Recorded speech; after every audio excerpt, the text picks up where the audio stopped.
season 2, episode 8, which was December 19th, 1999. So Futurama hit it first. Okay, so we're live now. Oh, fantastic! Hello, internet. Hello.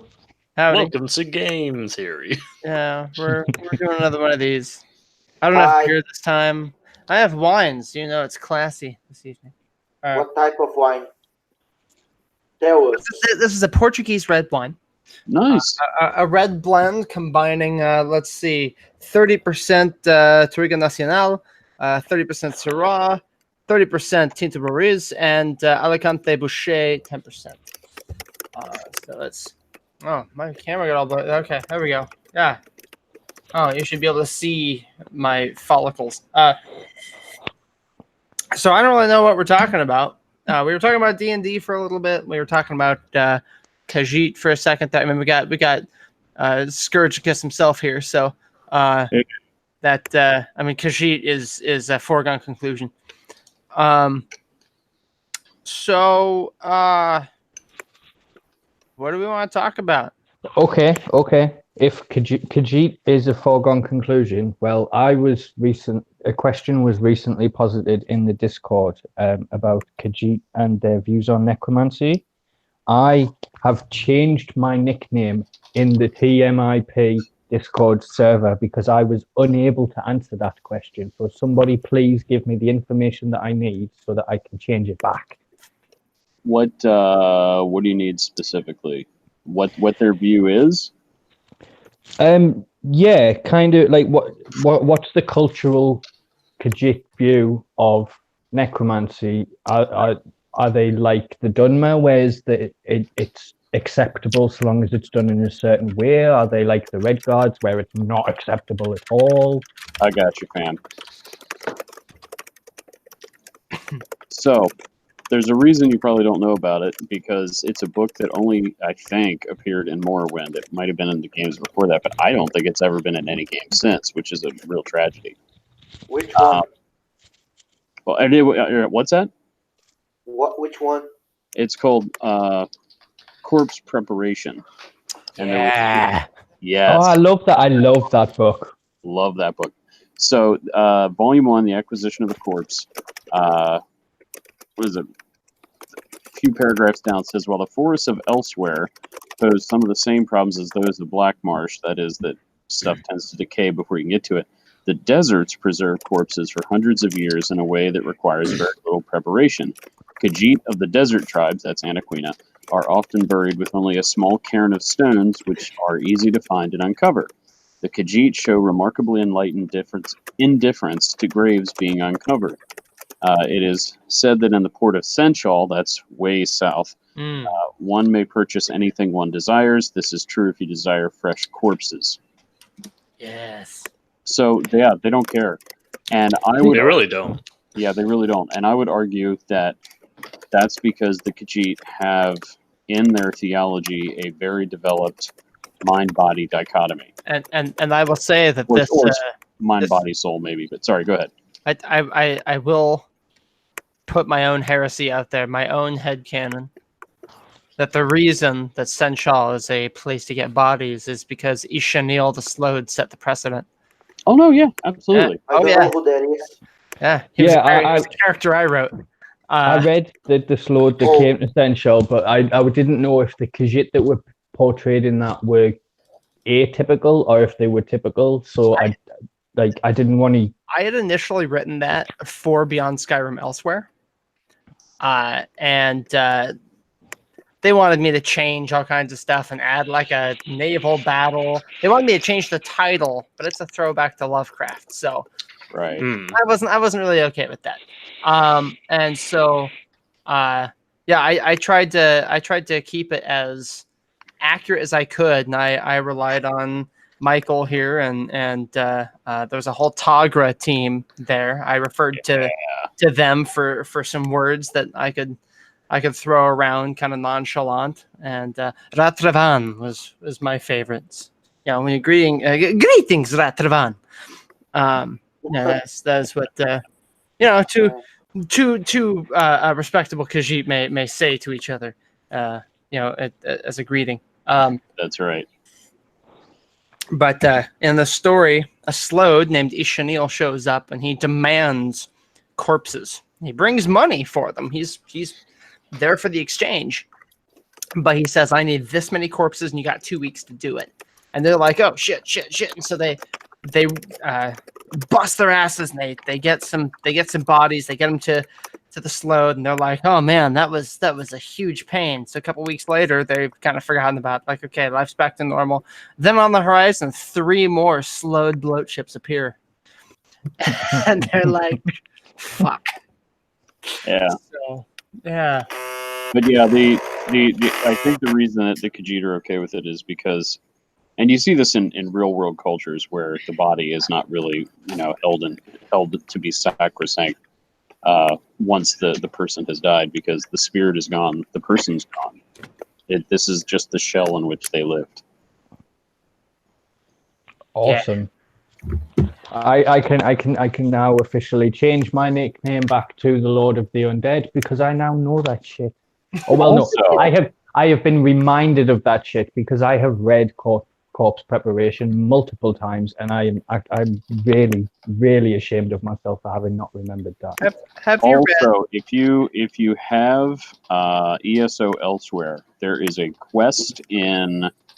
Is it the Ashen Scar? It's Ashen Scar. Yeah. That deals with Khajiit necromancy, and specifically Khajiit necromancy in a cult of Azurah. And it's magnificent. It is. Oh yeah, dank. it's a fantastic storyline. Yeah. There's like what's her name? Vestara, the Ultimate. Vastari. I'm pretty sure she's an Ayleid. No, Vastari is an Altmer.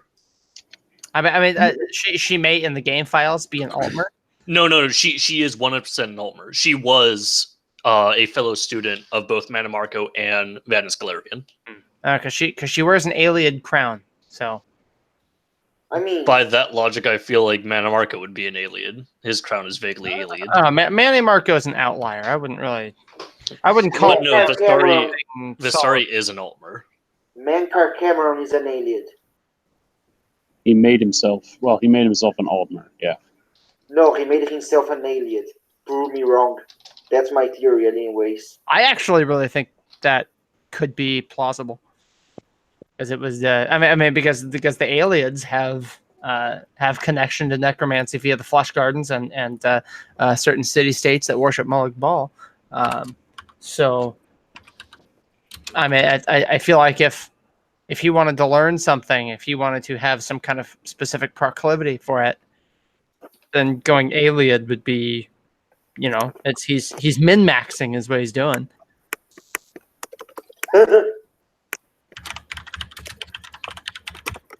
Min-maxing like a damn fool.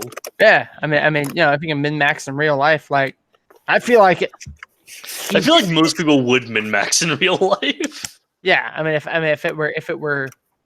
If real life worked like a video game, most people would grind. Yeah, but I think Oh, Mannimarco is such a great character. I love Mannimarco so much. Mannimarco is You don't like him, Ed? No, he's such Mannimarco was better in Daggerfall. That's possible because I haven't played Daggerfall. What's that, Matt? He has like 10 lines of dialogue in Daggerfall. Yeah, and they're some of the best lines he's ever had. I don't know. I mean, I'm not necessarily talking about portrayal here. I'm talking about character in a literature sense, right?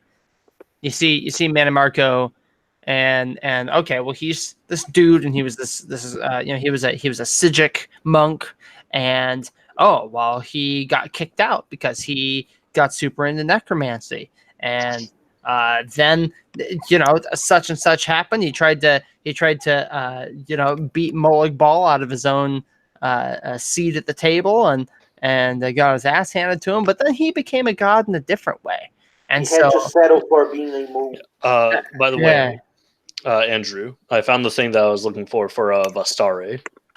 Yeah, proving that she is indeed an Altmer. Written by Afla, a student and friend, Afla being a student of Vastari. She specifically, this is from the Legend of Vestari.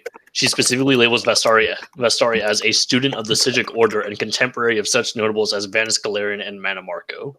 That doesn't say she's not me. That doesn't say she's not an Ayleid. Andrew, are you becoming red wine drunk? No. Oh no, it'd take a lot more than that. I know, I'm just making a joke. I make my ancestors proud, Imperial. Can you say the same? Yes, because I'm trying to keep the Empire together and you're being a crying baby. Wow. That escalated quickly. I totally just walked into that meme and I just rolled with it. That's So, but no, I feel Vestari is an interesting character. oh yeah, no, she totally What is. do you wait? What is what's his face the Dromothra necromancer? Yeah, what's his Arum-khal. Arum-khal, yeah. He calls her Witch of Azurah at one point. Interesting. And I think that's kind of cool. Like, I know... I like his motivation. He created his own plane of existence, his own miniature afterlife, because he's afraid of unity, he's afraid of... Which I feel like is kind of understandable. He's afraid of IN or we. Yeah. So, I mean, imagine you're a person, and let's say for just the sake of the scenario, that when... Which is also Aka's sphere. Yeah.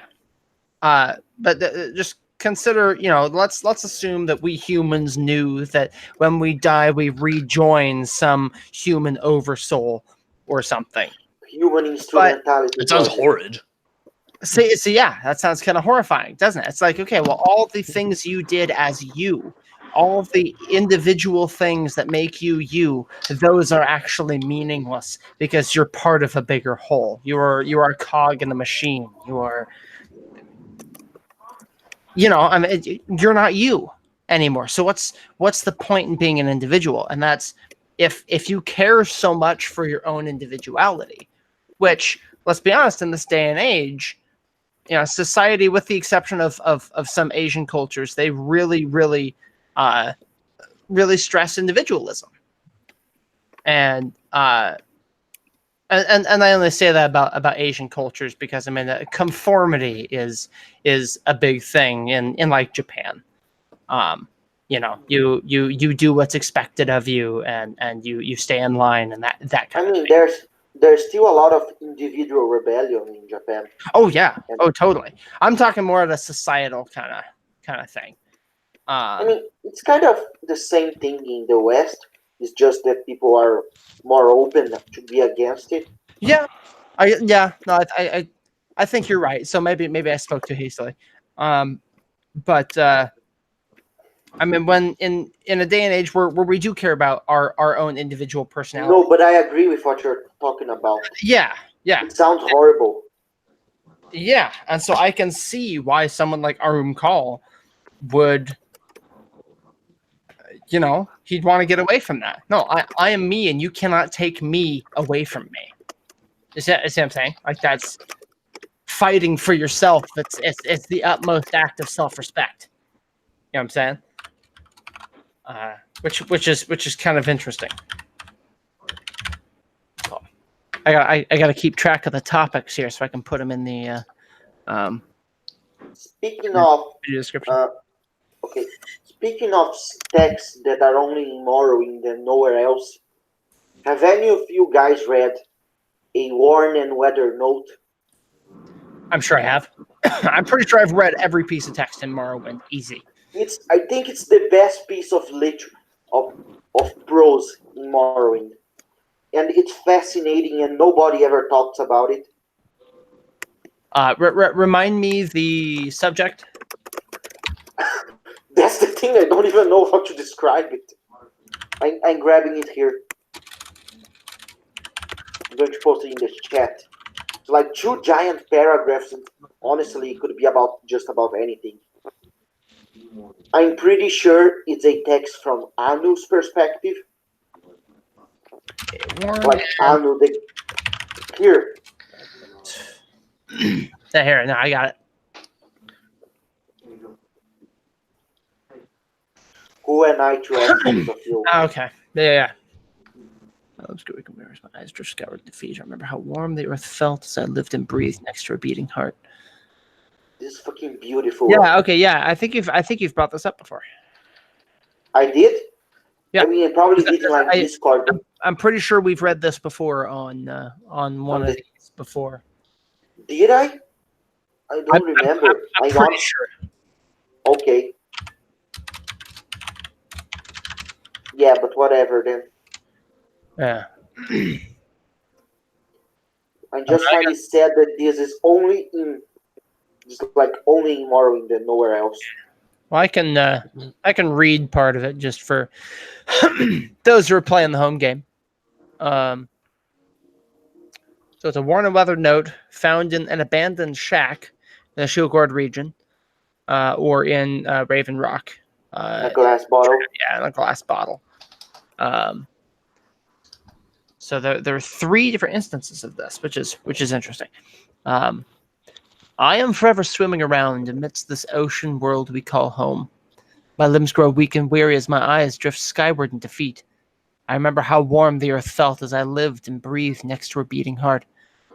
I remember enough to keep searching through an ocean of tears raised to astronomical depths. My dreams offer solace where I return to distant, faded times. Through trees entwined with cool autumn air, my sorrow was lured by fragrant, bittersweet memories. I am at home as much as my world and consciousness allow. I remember falling into the most beautiful lake I've ever experienced. She swallowed me whole like a droplet, and I was enraptured and enwombed within her bliss. The lonely windswept desert sky of my soul was filled by her luminous stars and warmed by her sunlit radiance. I gazed downward in awe and saw it all reflected in the shimmering ripples dancing and playing about the surface. It appeared to me as real as the very wonders it was reflecting. I stepped forward to prove to no one and everyone that they were by belief. For an aching instant, I was betwixt the two and the summation. Confusion befell me, and I fell through, only to realize I hadn't entered the lake, I had left it. With all of my remaining life, I howled at the heavens and collapsed like a star on the shores of my youth, as my life's breath wandered away from the home it had harbored. I had been drowning on dry land ever since. Wow. So that's the first half. I think I'm not gonna read more than that. Yeah. Because that was half of it. Yeah, I mean it does read like poetry, doesn't it? Big poems. Yeah, the imagery. I think this is Anu talking about nurse death. It could be. I mean, it definitely could be interpreted that way. Anu talking about his jock bro killing his wife. Oh, because I mean, when I read it, I kind of think about it. Have you ever been underwater? And then you look at where the surface of the water is, but you're underneath, and you kind of imagine you're in an upside down kind of world, right? Down is up is down, and so it says, confusion befell me, and I fell through, only to realize I hadn't entered the lake; I had left it. So he saw the surface, and he went through the surface, but he had left the lake. So he had been confused about which side was. You see what I'm saying? Yeah. I see.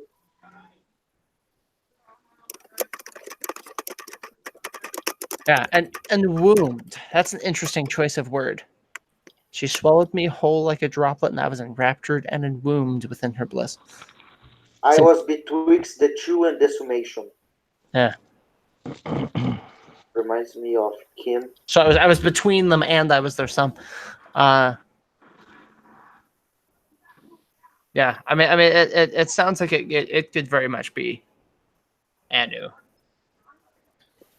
Who am I to ask this of you?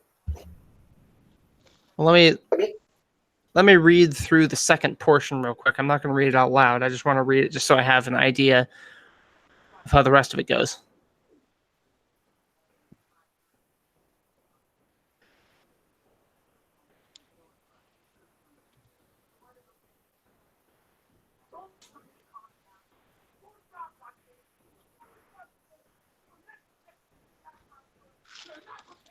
Yeah. So leaving.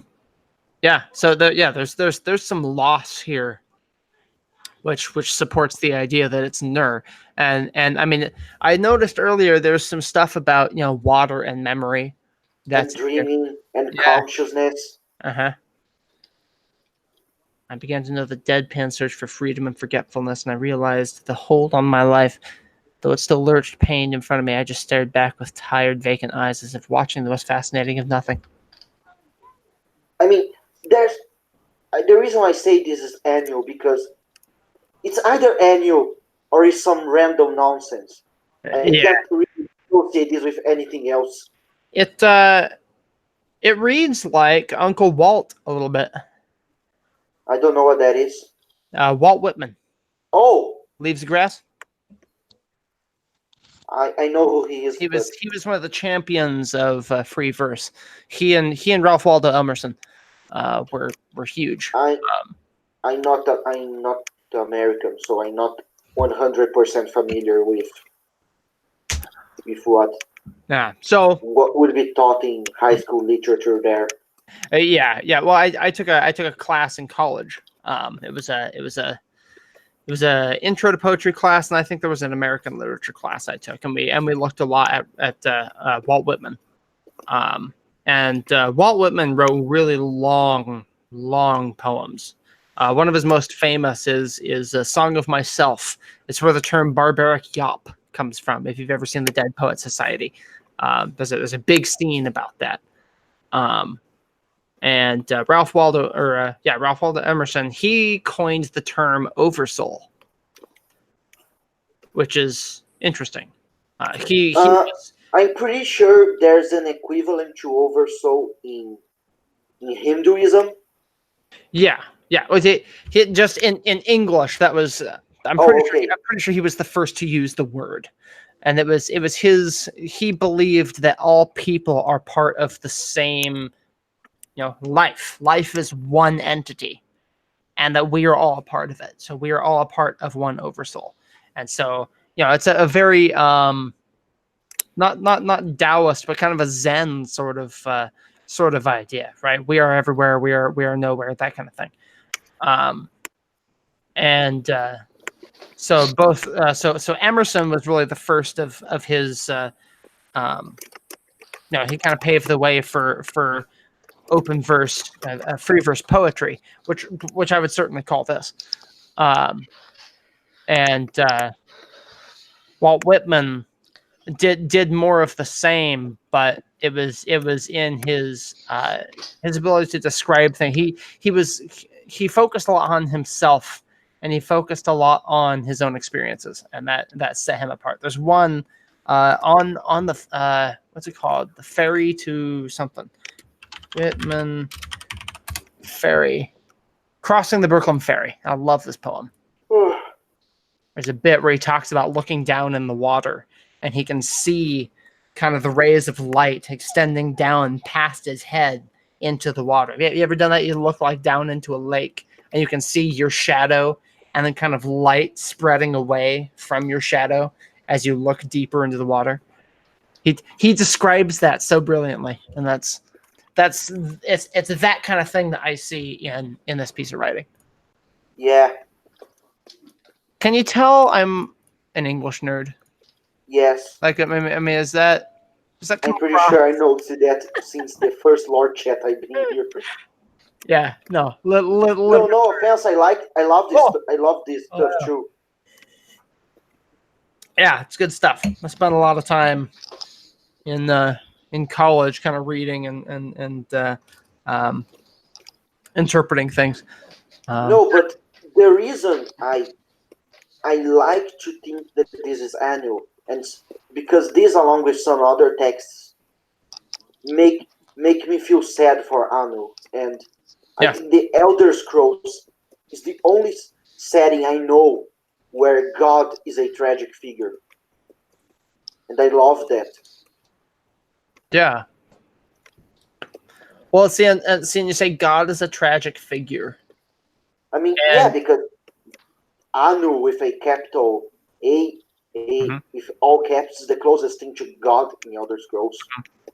Although there have been some parallels with Numidium and God. Oh yeah, When, absolutely. Yeah. Anus medium. Yep. When you approach God, you must cut both of them off. God has no need of theory and is armed head to hair. And Who was the again? Morello Ryan, who I still hold to this day was the greatest user on Tesla to ever be there. absolutely. Never met the guy myself. I've kind of been. He created his own subreddit just to archive his own posts and theories. Yeah. Which is good because he eventually deleted his account, so we wouldn't have anything without that. Yeah, I hope he's around somewhere. I'd like to. His theory. He wrote a theory on Numidium is the prisoner, Numidium is Anu, and it's my favorite Elder Scroll theory ever. Well, there's an idea that I got from Michael here about how about how Numidium is an incredibly tragic figure. Oh, yes. Absolutely. And Michael, do you want to talk about that for a second? Wasn't Michael the one who wrote the Numidiad or stuff like that? No, I didn't write the Numidiad. That was, oh boy, it's been too long. I forgot. Merlin? There's that, and then there's that text like I Numidium. I wouldn't be surprised if it was Merlin. I think it's Merlin. My two contributions were I wrote a thing called Numidium, the Hell of the Dwemer, or something pretty close to that. Mm-hmm. And then I wrote my response to Sermon 37, which was the Codex of the Divine and Numidium. Which is what, like 4? I'm pretty sure I know that. Isn't it like 4 sermons? It's crazy stuff. But yeah, my basic premise in the Codex one is that Numidium was designed as a crux of transcendence, that it was an attempt to reach something beautiful, whatever that is. And the tribunal abused it horribly and turned it into a monster. And now the monsters come home. Oh yeah, the whole thing about removing his feet, removing his heart, and removing his soul or something. Yeah, it was the feet, the star, and something else. Yeah, it's fire. It's fire. Oh, it's so tragic. And it was this because there's this weird line in the sermons. Man, I cannot wait. It's going to be forever, but I cannot wait until Rotten Deadeye talks about it, where it says that Numidium was made in the image of Vivek. Oh yeah. So there's something crazy going on there. And so in my codex, because both of them are walking stars. Yeah. Both are walking stars. So in my codex, Numidium is intersex, like Vivek. But when after the tribunal abuses Numidium becomes an it, which is just horrific. Yeah. But it's extremely and so so there's that kind of Numidium itself, but then it's also this idea that whatever the Dwemer were trying to accomplish, and there are multiple theories, that when they died they were bound to Numidium and they became its skin. And so whatever this thing was, it's now surrounded by millions of screaming Dwemeri souls. I mean, can you imagine what that would do to a psyche? So of course it smashes everything. It's in hell. Warhammer. This is some Warhammer 40k imagery. Yeah. It is the hell of the Dwemer, and it is itself in hell. It's extremely tragic.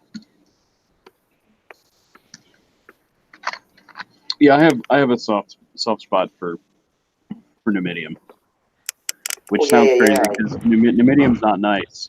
But that's that's you could put it that way. I mean, what can you expect from someone who's effectively stuck in their own torture chamber, their own specifically designed torture chamber?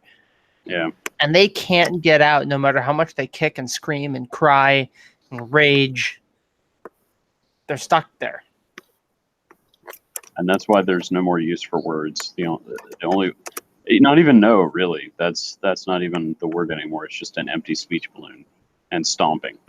I don't know. I mean, I see the no as less of a denial. It gets interpreted as a denial and Right. therefore denies, but it is a protest.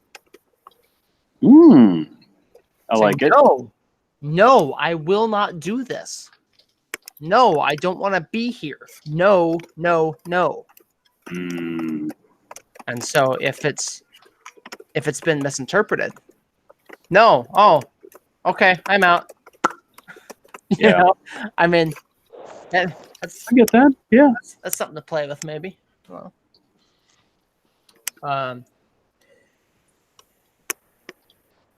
let's see. What else we got? We've been at this for about half an hour. Just talking about random crazy stuff. Random. I mean, what? which is random crazy stuff, which I mean is pretty par for the course. Yeah. I should probably watch the. Actually, okay. No one has got any questions on there for me. For us. Sadly, I have none. Do you have some? You haven't been here in a while, Michael. Do you have anything you want to talk about? Oh man. I mean, I could spend like 5 or 6 hours talking about the Elsewhere DLC, but I think that would probably get old. Oh yeah, thanks for reminding me. Well, Michael, There's something I want to talk about. Okay. ESO related. Okay. Cool. It's tangential to Elsewhere. Did you guys see the news? The late last ESO live?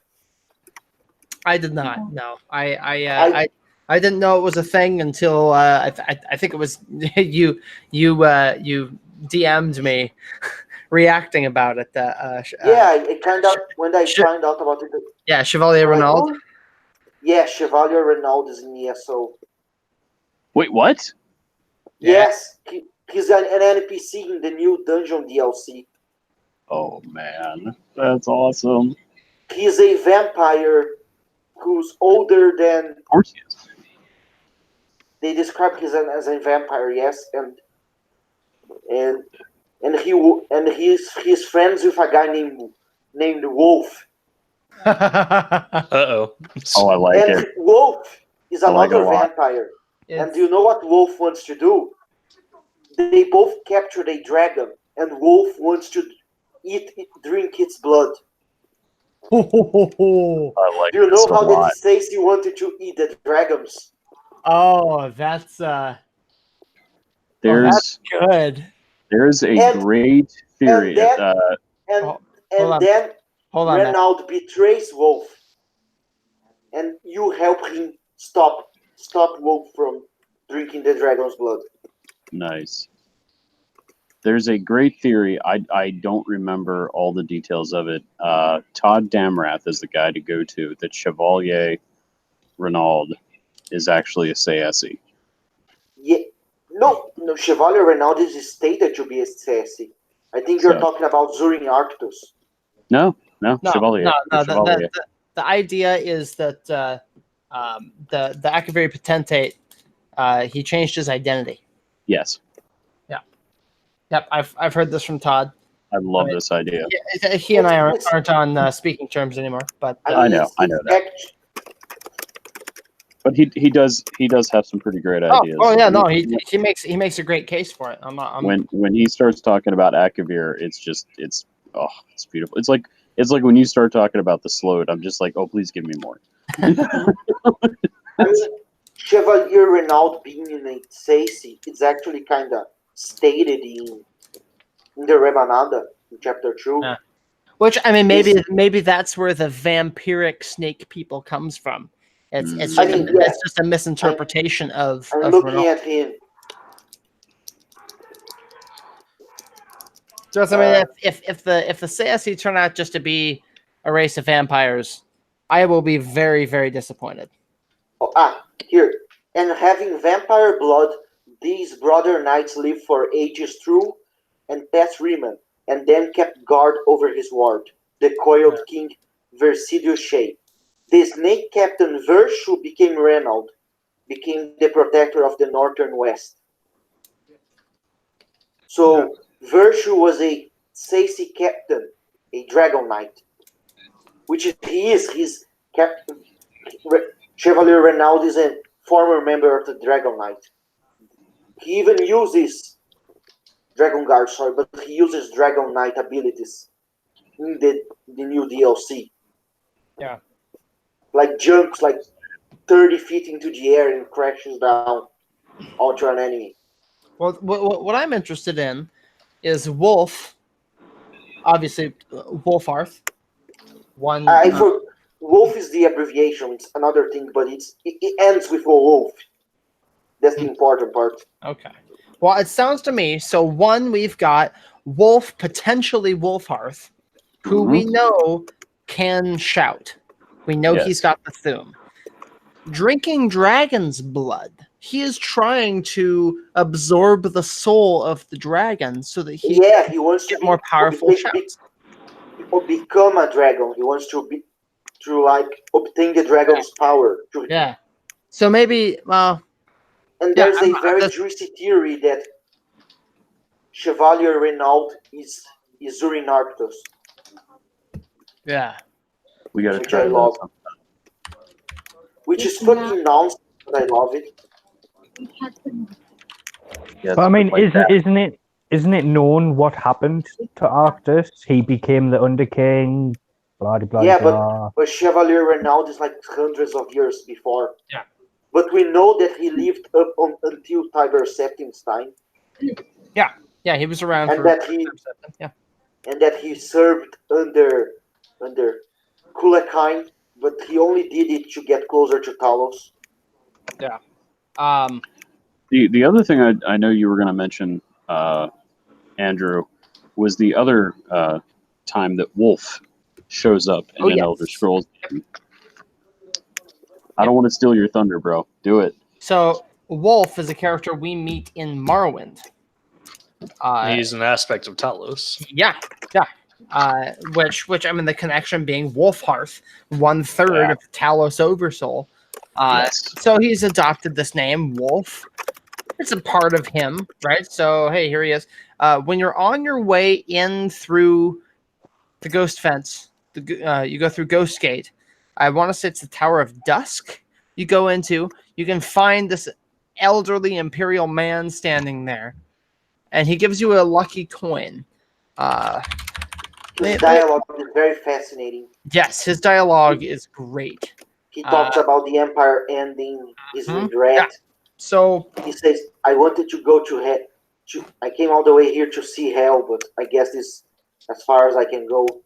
Yeah. So if you tell him that you're the Nerevarine and that you go to confront Dagothar in his citadel, he says, "What a piece of luck! Look, I'm an old Legion veteran, as old as the old Emperor, bless his soul. That's I'm as old as the Emperor. Yeah. I'm too old for campaigning. I came back this far to look at hell, but I can't go any farther than this. I'd take it kindly if you'd carry this old lucky coin with you when you go to Dagothar, sort of a token of the tough young hero I used to be. Would you do that for an old man?" And you can respond with either "I'm sorry, but my mother told me never accept gifts from strangers," or "I'll take your old lucky coin to Dagothar with me." And he says, "That's very kind of you. Here's the coin. I've had it with me a long time, and it's always brought me luck. I have no more use for it, and I'd like to pass it on to somebody younger, somebody going places I can't go anymore. Your generation's shaper of history, an engine of destiny. That coin will bring you luck on the mountain, I promise. For Emperor and Empire, as we say in the Legions, go with Kinnereth." And if you click on a poor old Emperor, he says, "The Emperor's getting old." So the Emperor, I think, is in reference to Talos himself. Ooh. That's Spicy. That's you know what what I think of this? No, but go on. Well, so I mean, so in the U.S., you have presidents who leave office. You still refer to them as the president, right? Yeah. People will still, like when they address Obama, they say, "Mr. President." He's still President Obama. He is just not in office anymore. So same kind of thing here. The Emperor's getting old. I don't know how much longer he'll hang on. So the whole Empire, for that matter, getting old, that is. The Emperor and the Legions have held the Empire together for hundreds of years. It's been a good thing, by and large, but maybe it's time for a change. Time for something younger and new. What? No idea. Because I'm old. Old dog doesn't get new ideas. But maybe young folks like you should try some new ideas. I don't know. Could be messy, but change is never pretty. So here's my thought on this. We agree that Talos is the ruling king, right? He's referencing the old Merry Dominion. Do what? I bet you he's referencing the Thalmor and the Fourth Era. No. Wait, No. how? No, so what he's talking about that the Empire needs to change. Right? And the whole thing, and Oh, ignore me then. if change from the inside, I mean, if you're stuck on a certain way, change can look a lot like destruction. Mayor's Dagon. Yeah. No, I see this as kind of different. You know how in the lessons, Vivek is always talking to Nerevar, to the Hortator, about becoming the ruling king. Yeah. And he also explains that Talos is the current ruling king. I think this is Talos passing the torch, so to speak, to the Nerevarine. Since he appears at the end of his journey. I'm of the mind that the Nerevarine is an equivalent across a parallel here to the Hunding. He is the make way god of the Dunmer. I guess, but and so I mean, while he's got his role, you don't get in my fucking way. I think that being ruling king would supersede that, and so he would no longer. You see what I'm saying? Like, he's got a role, he's got a spot to fill, and by giving him this other spot, you've now rendered this other spot useless. You see what I'm saying? I get it. I mean, it's interesting though. See, and there's been a lot of talk in the past about, you know, Talos, and I've heard him referred to as the operating system of the Arbus. Yeah, and that's a is that a Kirkbride thing adopted by Jeremy? Michael? It's a Kirkbride thing. It's mentioned in like Coda, in like I think it's mentioned in like in another thing in like that the Dominion text. Yeah. That weird Dominion. Yeah. Greensleeve text. Yeah. So Talos becomes essentially,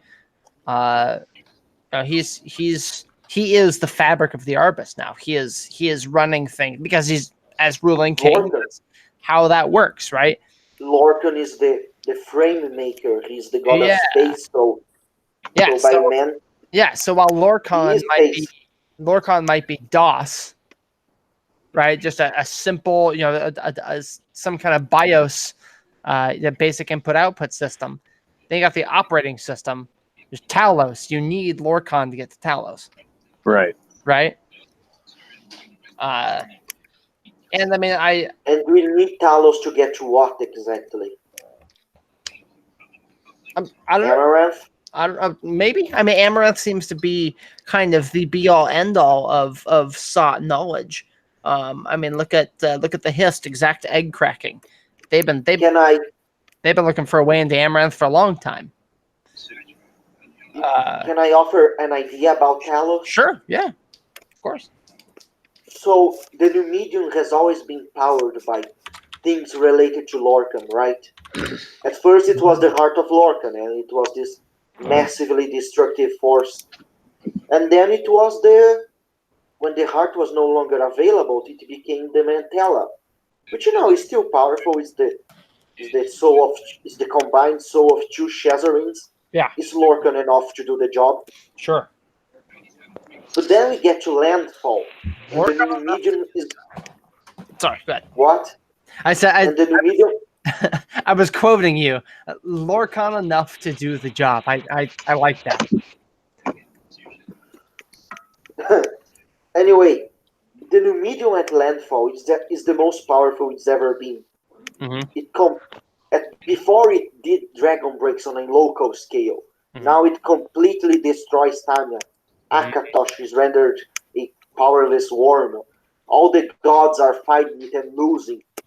So, what is powering the Numidium now? What is making it so strong? Here's an idea. Talos himself.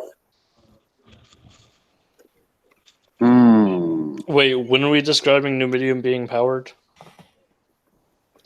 At landfall. Yeah. Okay. Yeah, because the Mantella.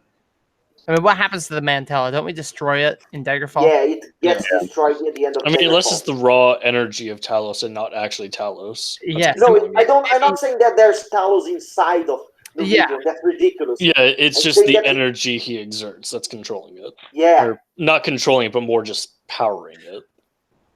Isn't Okay. the medium used to be controlled by the totem of Tiber setting? Yeah. So Yeah.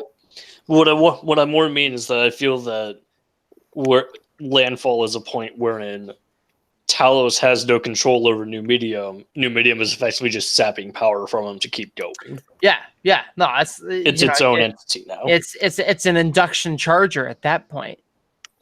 You know, you put your phone close to it and boop, hey, it's charging.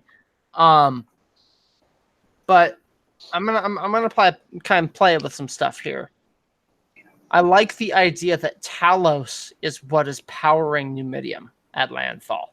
I like that a lot because and so that raises a couple questions. So is this something Talos intended? I think not Talos, but probably Lorcan. Yeah, because maybe Lorcan. I mean, he's been wandering around for ages and ages, doomed in his own cage, which is Mundus. I feel like if anyone would want to, if anyone would love and hate their own creation, it would be Lorcan. Yeah. And so through that, so Talos Lorcan by proxy through Talos, right? He's using Numidium to try and break the cage that he either willingly or unwillingly made for himself and his. Without Numidium, Jubal wouldn't reach Amaranth. Yeah. There needs to be that final obstacle, that final push. But then, devil's advocate here. Sure. Lorcan's the soul of Sithis. Sithis is the soul of Padme. Bringing change. And Padme represents change, chaos. So, could it be beyond the realm of possibility for Talos, who is Lorcan, to use Numidium specifically to enact chaos? Possibly, because he is a sphincter, so yeah. I mean, if his goal is just to destroy everything, because his goal is to destroy the current. I mean, it is to destroy, but it's also to bring about something new. This is why Jubal calls him a virus. Yep. He's a program that's whose only purpose is to destroy. Running to destroy itself. Yeah. Hey, Andrew.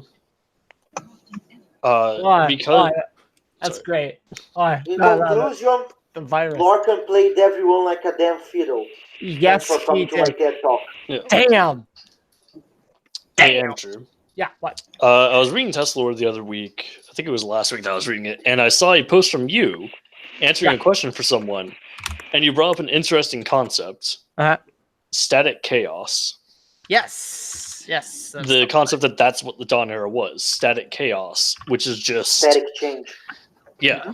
It's basically just change that's constantly happening, but it is static in that you always know the change is going to happen. It's never going to be the same thing twice. Yeah. But because it's never the same thing twice, it's still static.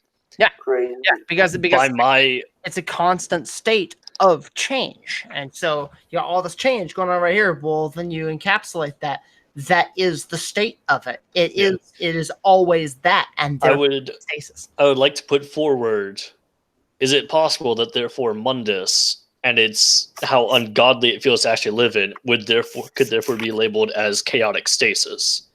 It's a constant changing state of things being the same. Sure. Vivek labels time as static change. Yeah. So probably. Yeah, no, I'm on board with that. Yeah, Yeah. I mean, And therefore, it's actually kind of funny that Myr, who want to get Myr, especially Altmer, who think, oh, getting back to the Dawn Era would be fine, because I agree, it would be fine. We often get presented as being like very anti-chaos, very anti-change. Yeah. When in reality, it's not that we're anti-change, we just don't see enough change. Things are constantly changing, but they're always staying the same. Mhm. That's what we don't like. We want things to be in a state where it's constant change. It's never the same thing twice. It's always something different and new. Yeah. I mean, the whole point of me making that comment was I was trying to point out the mirror brother relationship between stasis and change. It was regarding the differences of thoughts on the Dawn Era between Men and Myr, which you rightly pointed out really wasn't between Men and Myr. It was more between Altmer and Nords. Yeah. Because they're kind of the only ones who actually ever think about I mean, stuff. Altmer and Nords are really the two ends of the spectrum, and then you've got all the different races kind of filing in. You know, I mean, they may be on one side or the other. You know, you've got the Red Guards, for example, much closer to an elven sort of view. While the Bosmer are more mannish. Yeah, well, and the Khajiit are a little more elven. The Dunmer a little more mannish. And the so Dunmer are their own thing. Yeah, I mean, I think that actually reminds me. I feel like the Bretons at some point were a little more marish, and then started becoming more mannish, following the Alessian order. I feel like this is a graphic I should put together. I'm gonna write that. Please write this down as a graphic to be put together. The Imperials are the masters of colonialism. Wait, Mateus, who did you say? The Imperials are masters of colonialism. Mm-hmm. Yeah, pretty much. Oh yeah, absolutely. They are colonialists. That's exactly what they are. Compare Talos, or rather Tiber Septim, to Queen Elizabeth I, who was the Empress of India. You know, you just grab India and hey, now that's part of the empire. I mean, is that not what Talos did to unify Tamriel? I mean, yeah. They also invade other cultures and replace it with their own. Yeah. Just look at Skyrim by the Fourth Era. Yeah. God, this is actually reminding me, as silly as Phrastus's writings may be, because he's very much an armchair ethnographer. One of his books kinda dropped the ball on something. It specifically dropped the ball on Breton myths and stories about the Durenni being really bad and enslaving them and shit. Because it specifically dropped the ball and revealed, those are actually all made up. And it was specifically made up by people who wanted to stay in power. And so decided to make up this story about how they were always fighting against the Durenni. And how they were always faced off against them. And in opposition to the Durenni. Which is kind of funny because that's basically a very Orwellian stance to take for it. No, we were always against them. Surely. I had a thing, I'm looking for it. I made a graphic one time about the construction of a single Imperial Legion and what that looks like. Oh. And I had a big board of it, and I don't know what happened to it. While you're looking for that, Andrew, I'm going to suggest another topic. Just since we've been talking about Talos a lot, where does the Nordic view of him come into all of the theories and stuff that you guys have? The Nordic view being that he is the only one within the totemic pantheon who is guaranteed to survive to the next Kalpa because he was born in this Kalpa. Were you saying was born in this Kalpa? Talos. Short son of Shore. Okay. I don't have an opinion of that. That's my answer. Shore son of Shore. Yeah, I guess so. Who cares? This is the last Kalpa anyway. Yeah, I mean, even if we do have future Kalpas, he's just not really going to survive on his own. He's just going to get reabsorbed into what he was initially. No, see, but that's the thing. For the Nords, it's Talos will survive as Talos. He will be what he is to them in the next Kalpa. He is the only god within their pantheon who will carry over into the next Kalpa. I disagree. Well, then it's very unfortunate that there isn't a next Kalpa, isn't it? Well, yes. I mean, yes. He's going to survive into the next Kalpa. Kalpic cycle. Oh, Are you sure about that? See, here's the thing. Whether there's another Kalpa or not is entirely up to you. Correct. I mean, I don't. Until it's up to Bethesda, but we're going to have to wait until like 50 years before we get that answer. Right. I don't necessarily see the events of Skyrim as being a definitive, like, this is the last Kalpa but kind of thing. It's a cool idea, but I think it's not something that I can see Bethesda actually doing. Because saying this is the last Kalpa, that's them basically saying, right, at some point we are going to end the Elder Scrolls, and they're not going to do that while it's still making money for them. Oh yeah, no, that's why I said we're not going to get a definitive answer until 50 years from now when they finally end Elder Scrolls. I just want you all to know I found it. Yes. Okay, I just need to say really quickly, the trick is that after you defeat Alduin and spoilers. After you defeat Alduin and talk to Parthenax says, I believe it's Parthenax, says that Alduin will return at the end of time to fulfill his purpose, which could suggest another Kalpa. No, exactly, and that's the thing. Go on. It's Argner. It's Argner who does it. Argner wonders the main Greybeard who talks to you. He wonders if Alduin is truly dead or if he will return at the end of time. Well, to be fair, he didn't absorb his soul. Yeah, but meanwhile, Parthenax is very definitive. He says, at least I'm pretty sure he says something along the lines of, at least the world won't end anymore.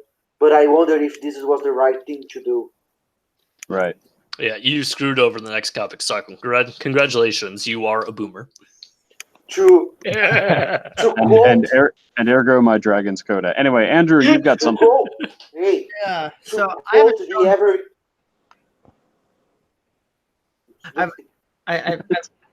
haven't shown this off in a while, but that is beautiful. I put this together a few years ago when I was still working at a print shop. Nice. And so I printed it because why the fuck not? And so it's the Imperial Legions. And while I think the numbers are a little low, and then I realized after the fact that I didn't actually count for magic users at all, this is kind of how I figure each legion in the Imperial military would be built. I also prefer. I like the bigger version of Tamriel. Yeah. Oh, absolutely. Yeah. And actually, I have this on my computer here. Let me see if I can find the actual image, and then I can link it so you guys can get a better look at this. Cool. But I'm not actually finding it here.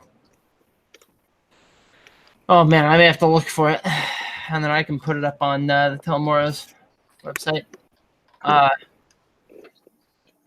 But until I do find it, so I found this video explaining how the Roman legions were put together, and so I just used that basically as a base. So you got legionaries, and then you got the auxiliary. And legionaries, those are citizens of Cyrodiil. So you've got the Colovians, the Nibonese. And then the auxiliary is literally everyone else. So you've got foreigners and they're specialists based on race. That's what the Romans did. Or rather, instead of race, it's the area that they were from. So Egyptians would be chariot archers. I'm pretty sure there's like a book that talks about mixed race tactics. Mixed unit Mixed unit tactics, yeah. Andrew, I find it hilarious that you listed Altmer as wizards and not battle mages. Yeah, well, Dunmer had to be battle mages because they're more. Well, to be fair, Dunmer aren't battle mages; they're spell swords.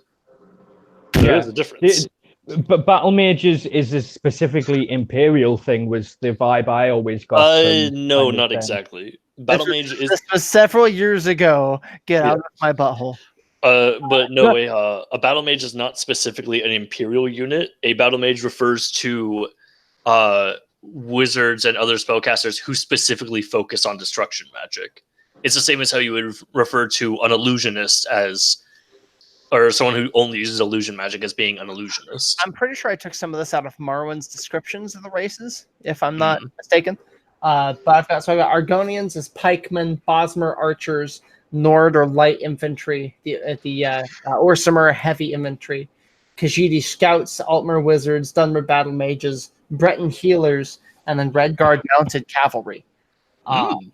And so, let's see, when an auxiliary has served the Empire for 10 years, or upon reaching the rank of Premier Ordines, they are granted official citizen status, granting them eligibility to govern, as well as pension and citizen status for spouse and descendants. So you serve the Imperial Legion for 10 years, you and your family are Imperial citizens for life. That's what you have achieved. And so that's the incentive there, right? So you start with, So you start with a legionnaire, one dude, okay? And then you have the contubernium. You got 8 people. They do fatigue work, general labor, specialized labor. And so those are their contubernium units. Then you got the century, which isn't actually 100 units. It's, let's see, 1, 2, 3, 4, 5, 6, 7, 8, 9, 10. So that's 80 units, plus the signifer, who holds the standard, the Tesserarius, he's the commander of the watch, the Optio, the second in command, and the Centurion, who leads the whole thing. So 84 individual units makes up a century rather than 100, which I think is weird. Then you got the cohort, which is 6 different centuries. Entire cohort, 84 times 6. I'm bad at math. Someone else do the math. I don't care. And then you got the legion down here with your different cohorts numbered 1 through 10. Yeah, 1, 2, 3, 4, 5, 6, 7, 8, 9, 10. But notice how the first one is a double cohort. So actually, you've got double the people in the first cohort, with 5 Premier Ordines. Each one controls a double century. So you've got 1 per for every 2. Then the Primus Pilus and the Perfectus Castrorum. That's the hierarchy there. Then you've got technically you've got an 11th cohort here. That's all mounted cavalry, the Equites Legionis, and then additionally you've got the Romani Augusta Romani. I think I did that to reference Riemann. Romani Augusta Clavi. They're the staff officers. The Romanus Laticlavius and the Legatus Legionis. He's a member of the Imperial Council. So this dude sits on the Imperial Council, the Grand Council with like Ocado, for example, because he's so high-ranking in the military. There's so few of them that they're there. And then you've got the whole auxiliary section. So they don't actually have a legion of their own. The largest they get is the ally and the double ally, and then the alla Petriana. So you got the auxiliary, the contubernium, again 8 units. Century, 82 units in this case, because you got the signifer and the optio, but you don't have a centurion or a tesserarius here. Cohort gets a prefectus cohortus, so he's a rank of knight basically. Double cohort. The ally, that's 500 riders and a high-ranking prefect, and then the double ally, 1,000 riders and a prefectus ally. So this dude down here, and then the alla Petriana, 1,000 riders and prefectus ally, and this particularly is sanctioned in Somerset, or stationed in Somerset. So these guys just chill in Somerset, keeping order that way. And then I did list all the different legions. I think I got nine different legions here. No, yeah, 9 different legions. And this is where I say I don't think it's quite big enough, because only 1 legion per province would spread them really thin. You got the 1st Legion of Cyrodiil, the Emperor's Own. 2nd Legion of Morrowind, that's the Duke's Guard. 3rd Legion Red Ranks, that's in Hammerfell. 4th Legion Talos Own, it's in Skyrim. 5th Legion, that's the Black Watch in the Black Marsh. 6th Legion of Elsewhere, the Fire Drake. 7th Legion in Valenwood, the Arenthian Guards. 8th Legion of High Rock, the Wayrest Warriors. And the 1st Blade assigned to Somerset, it's the Emperor's Eye. Ooh. Here's That the guy thing, was an man. asshole. And so a lot of I'm this going to. It's like super late where I am, and I'm tired. I'm going to leave. Okay. Yeah. Bye. No worries, man. See you later. You know. See ya. So I mostly put this together for my Dungeons and Dragons campaign. I wanted to be able to explain to my players how the legions were set up. So I set that up so that I could point to things and be like, "Hey, here's a different,"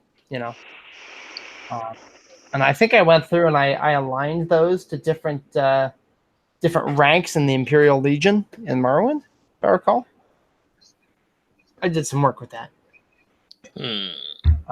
So I should see if I can find the actual digital image of this, which I got a lot of fucking images on my computer. Years I and know that man. yeah, years and years of pissing around. Have you never heard of such a thing as cloud storage? Yeah, there's not enough. Where's the fun in that? There's not enough clouds. Yeah. How much pictures do you have? You can get like 50 gig of cloud storage for free. Like seriously, if you need more than 50 gig, then you have a serious addiction to taking pictures. I don't think you understand just I- how big raw photos are. I used to live on 4chan. Right. Okay. So if you have raw photos in raw format, then yeah, fair enough. Well, no, No, raw photos are great, but holy no, crap. I don't think you understand how long I lived on 4chan. And Is that something you really want to admit openly on the internet? Like, hey man, It's the internet. No one cares. that was 10 years ago. No, that kid died. But now I have all his fucking pictures. I'm sure that Andrew endorsed this by a lot, but just in my test images and art folder, I got 350 megabytes of stuff. Well, let's see. See, but that's not that much. 350 megabytes is not that much. Well, I just let's see. So 62.5 gigabytes. Oh well, there you go. Yeah. That's just in my pictures. My pictures, like where I assigned that. It's not just one folder. It's an amalgam of all the pictures that all the folders I assigned. The library, the picture library. Yeah, library. Yeah, That's right. And so some of those are like professional photos. Some of those are like all the GIFs I've picked up over the years. Reaction photos and just stupid shit. Minecraft screenshots and My lord. so much nonsense. I used to do cartooning, so I've got a whole folder for my cartoons. No thanks, I'm a vegetarian is a fun thing to say when someone offers you to hold their baby. Oh shit! Yeah.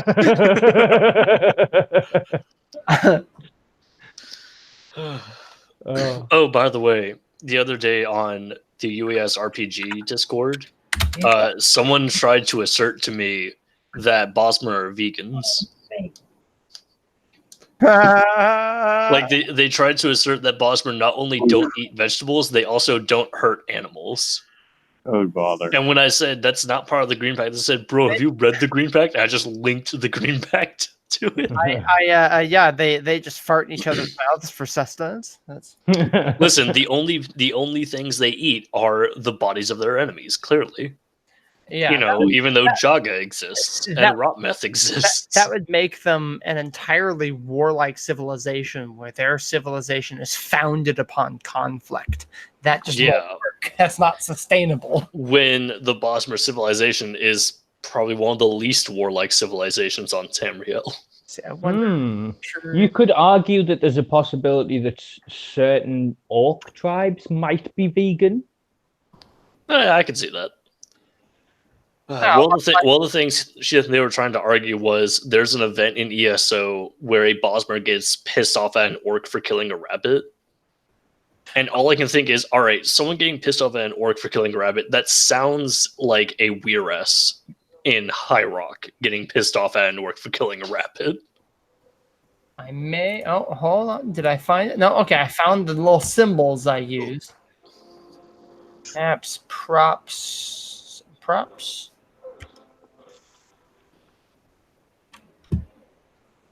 No, because I worked at a print shop. I used to print.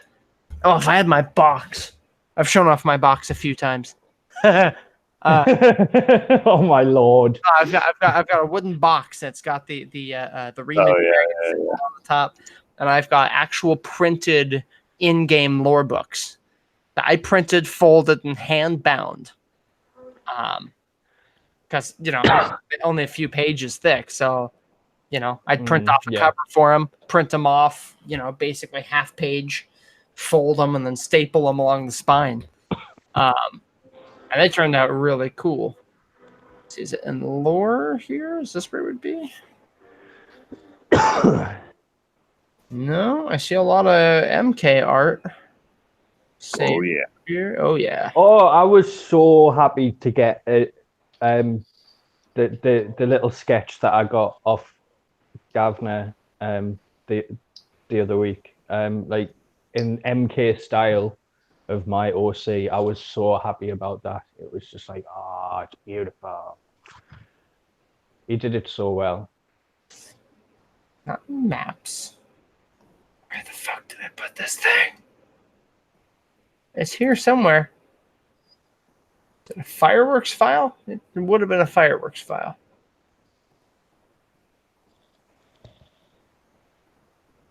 Oh, I know it's here somewhere. I can smell it. It smells like old cheese.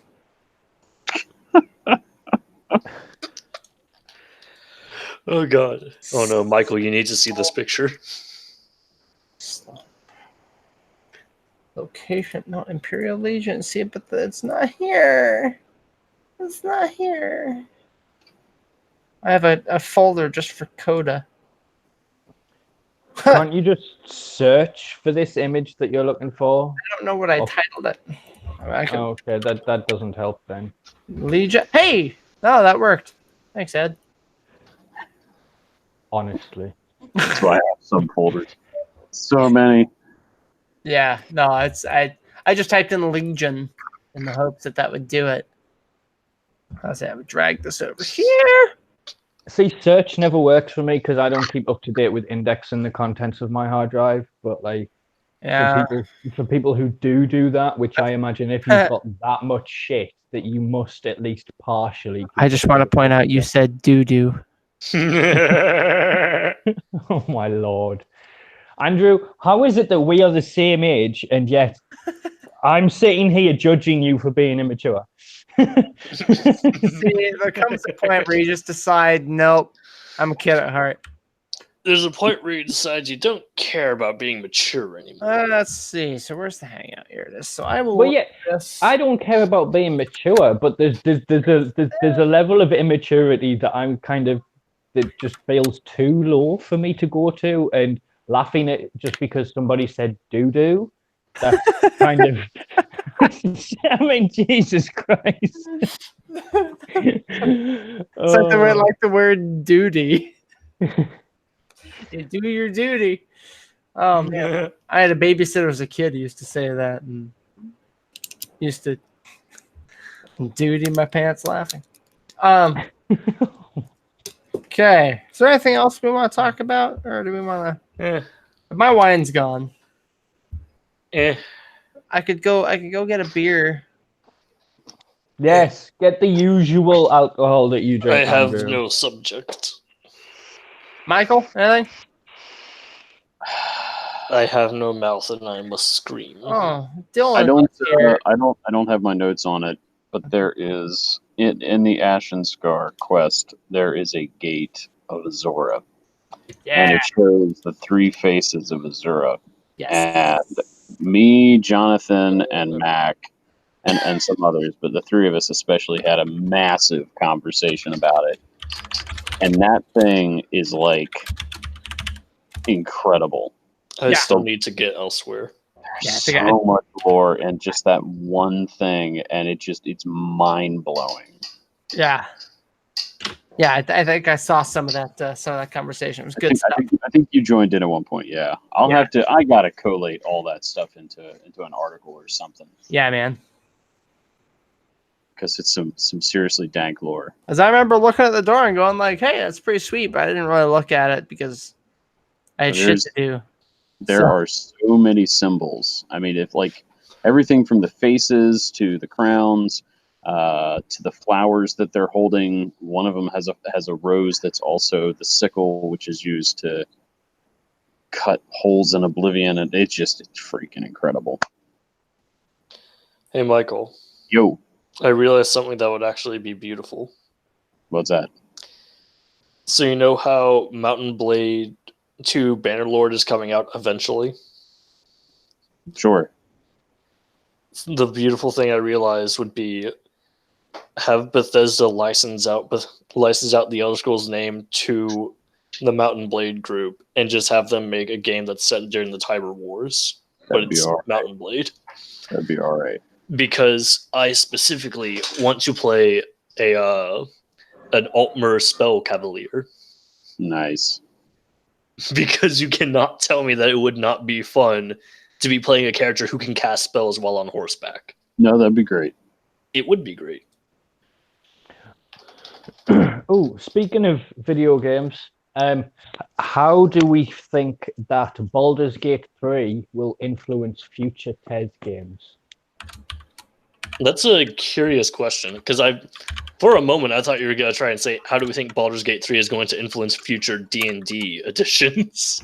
Actually, because that's going to be its direct influence. Now, I could be very wrong, but I suspect that the thing that's going to influence TES 6 will be the new Dune movie. But I could be wrong. Dune movie? Yeah, man. Denis, you know about this, right? Oh, yeah. There is a new Dune movie coming out. Yeah. It's going to be incredible. And because we basically know that TES 6 is going to take place in Hammerfell. Are we going to get giant sandworm monster? Probably. I wish to God it were so, but I don't think they'll do that. Probably not going to get it. I tried my darndest when Coda came out to say that the worms were sandworms, and MK resisted me on it, and I told him that he was wrong, and we laughed, and then that was that. But they're not sandworms. You're wrong. They're too. It's too cool to not be true. Rule of cool, bro. Rule of cool. But yeah, no. Dragons. God, I want Mountain Blade 2 to come out already. So. Mountain Blade 2 has been. I'm pretty sure they've had this Steam page for the past 4 years or something. Yeah, I feel that.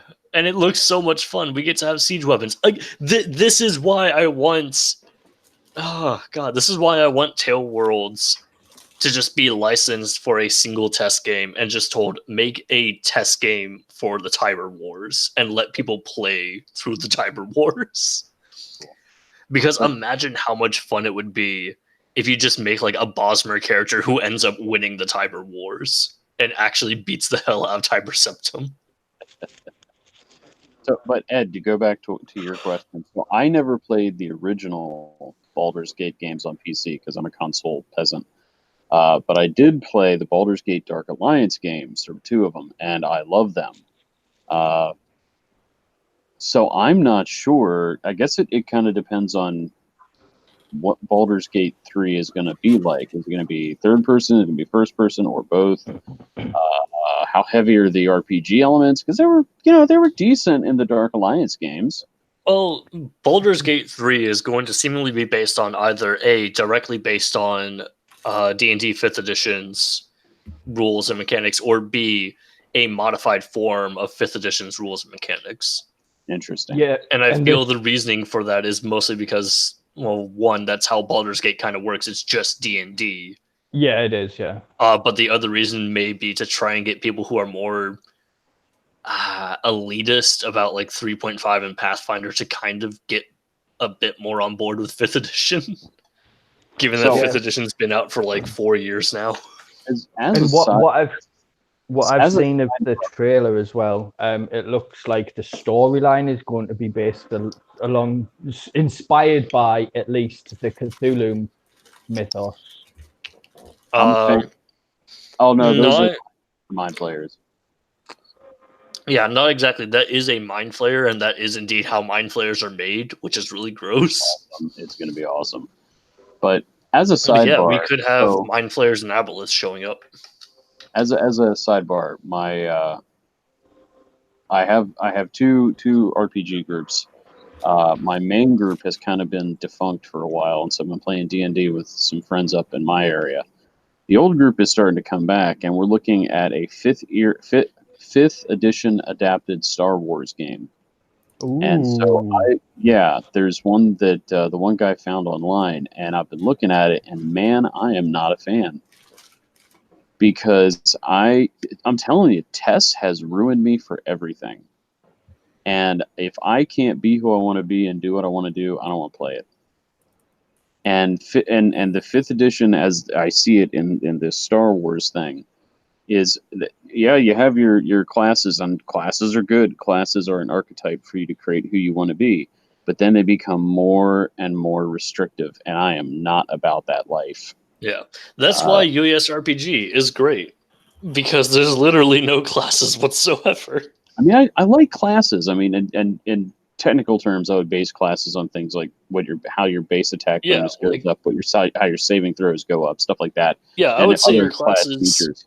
Your classes should not be dictated by what you chose at the beginning of the game, but rather by how you end up playing your character. See, I'm ruined by Tess, so I'm not sure how we're going to do this because I'm going to be like, no.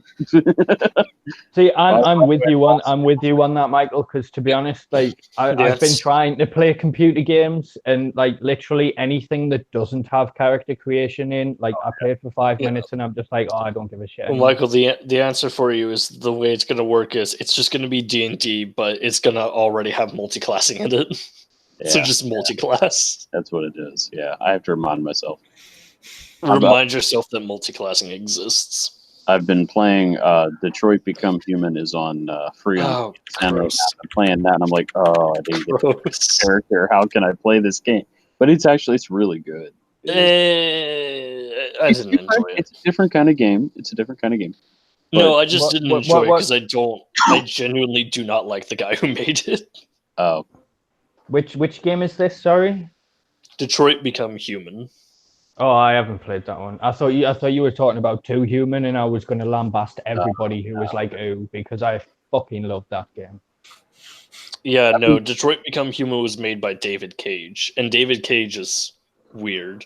I would also like to point out, in every single one of his games, one of the bad guys, like one of the weird, creepy, touchy, weird, rapey bad guys in his games, always end up looking like him.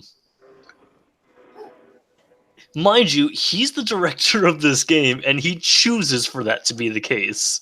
And I question if David Cage is trying to tell us something. Not necessarily. But I've been playing a lot of walking simulators lately, and so I'm open to like different types of gaming.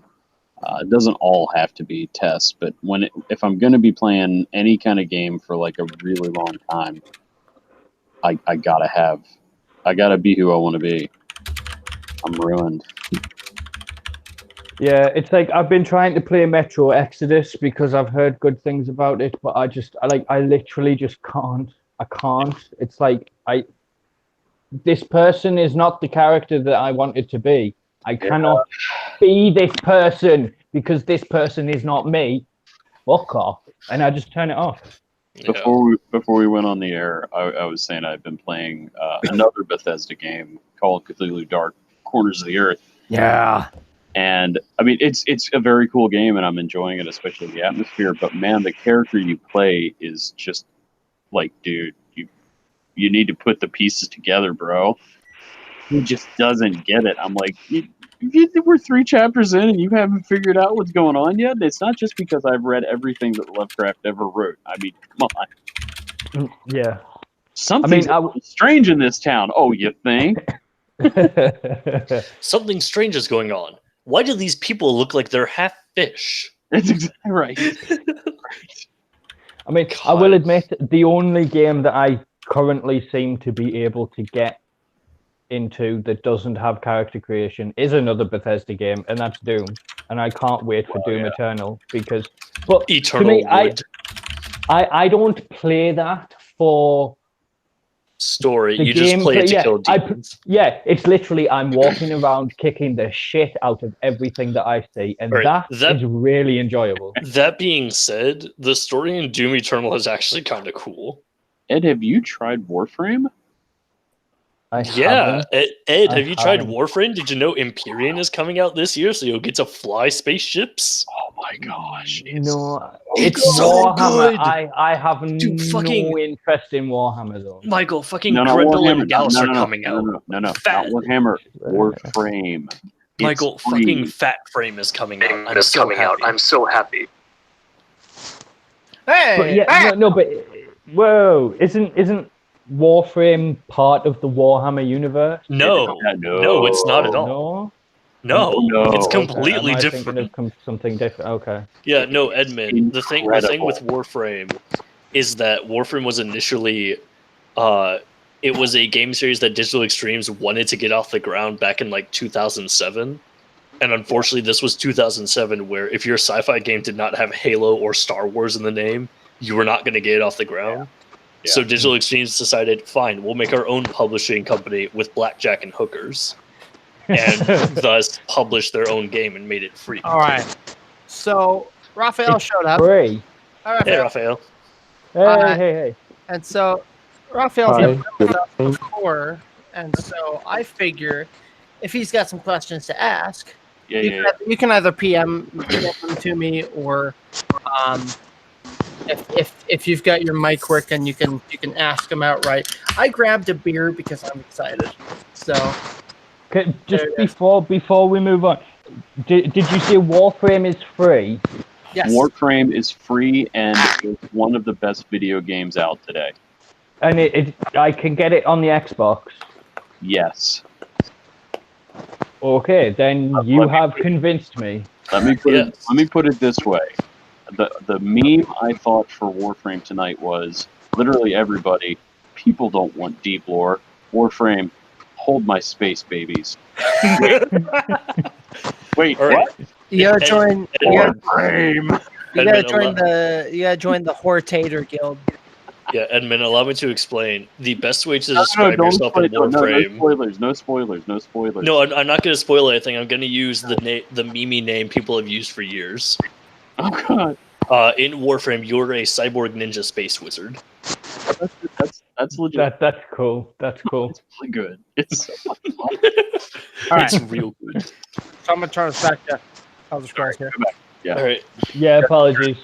So, Raphael, welcome. If you've got any questions, anything you want to discuss, anything you are interested in, you go ahead and let us know. So I don't mean to put you on the spot, but I'm totally putting you on the spot because you haven't been with us before.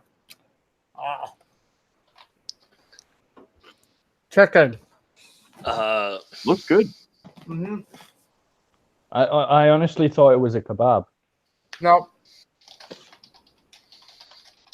Big old piece of proper American barbecue. Nice. I got some beef brisket in here too. All right. I was a little upset because I ordered this delivery like DoorDash, and I ordered a slice of pecan pie, and they forgot it. No. Did you call back up and complain? Right? Yeah, they refunded me like $3 it was for a slice.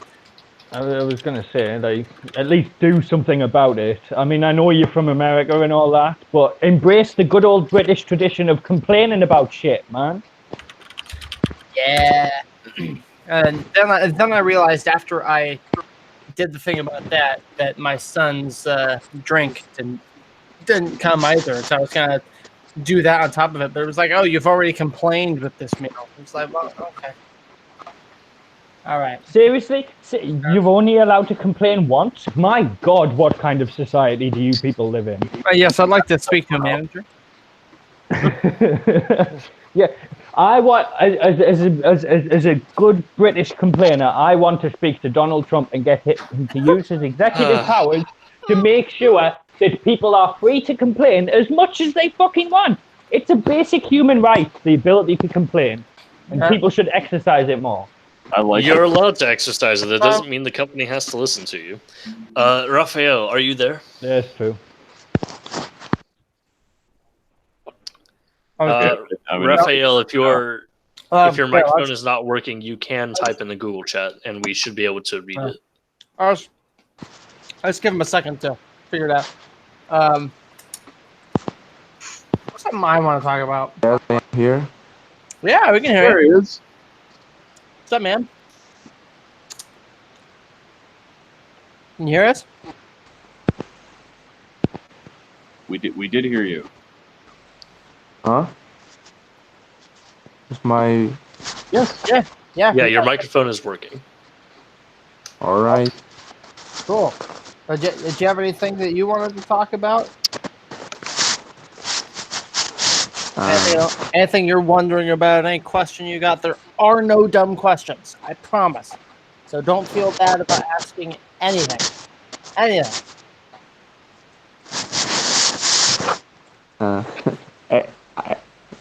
Good evening to all of you. I don't know what to say because it's... All right, man. If you want, we can just talk about something else. If you want to think about it. What I like to do in these is I like to, whenever we have someone new in the Lorechat, I try to allow the newer people to steer conversation. So it allows you to take ownership of the conversation. You are learning what you want to know, so that we're not talking about the same old whatever all the time, right? Because everyone wants to know different things. And I could talk about Sload for days, but people are sick of that. So I'm not gonna. Yeah, I'm definitely not sick of listening to you talk about Sload, but that's me. But That's just because you want more Sloda. I do want more Sloda. Are you kidding? I was thinking a Andrew, little bit make ago. more Sloda. I was thinking a little bit ago. Maybe I should write, I don't know, another coda or something. Nice. I haven't done that in a minute. I was trying to think of, what would I base this on? And I don't really know. Maybe a sequel to Sloda? Sloda 2? Electric Boogaloo. Sloda to Bioelectric Boogaloo. There we go. Did I ever talk about what I think about the Sea Sload? No, you did not. What do you think about their giant weird feet? So they're obviously from a section of the ocean, the Pearl Sea, probably. Yeah, they're from underwater, as stated in the game. The kingdom of Overcoos. And I am of the mind that they are predominantly a female society. Mm. And that the males, so when it comes time to mate, they latch on to a female, so that the males are much smaller, right? They latch on. Oh, god damn it, I know exactly what you're going to describe.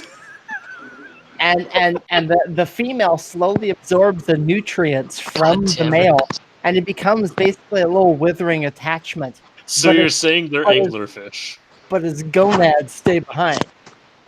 So it's anglerfish. Yes, just like anglerfish. God damn it. And so they use those gonads whenever is convenient to create a new clutch of slow things, which are much more free because they're not on land. They're swimming in schools all over the place. They make higher quality soap.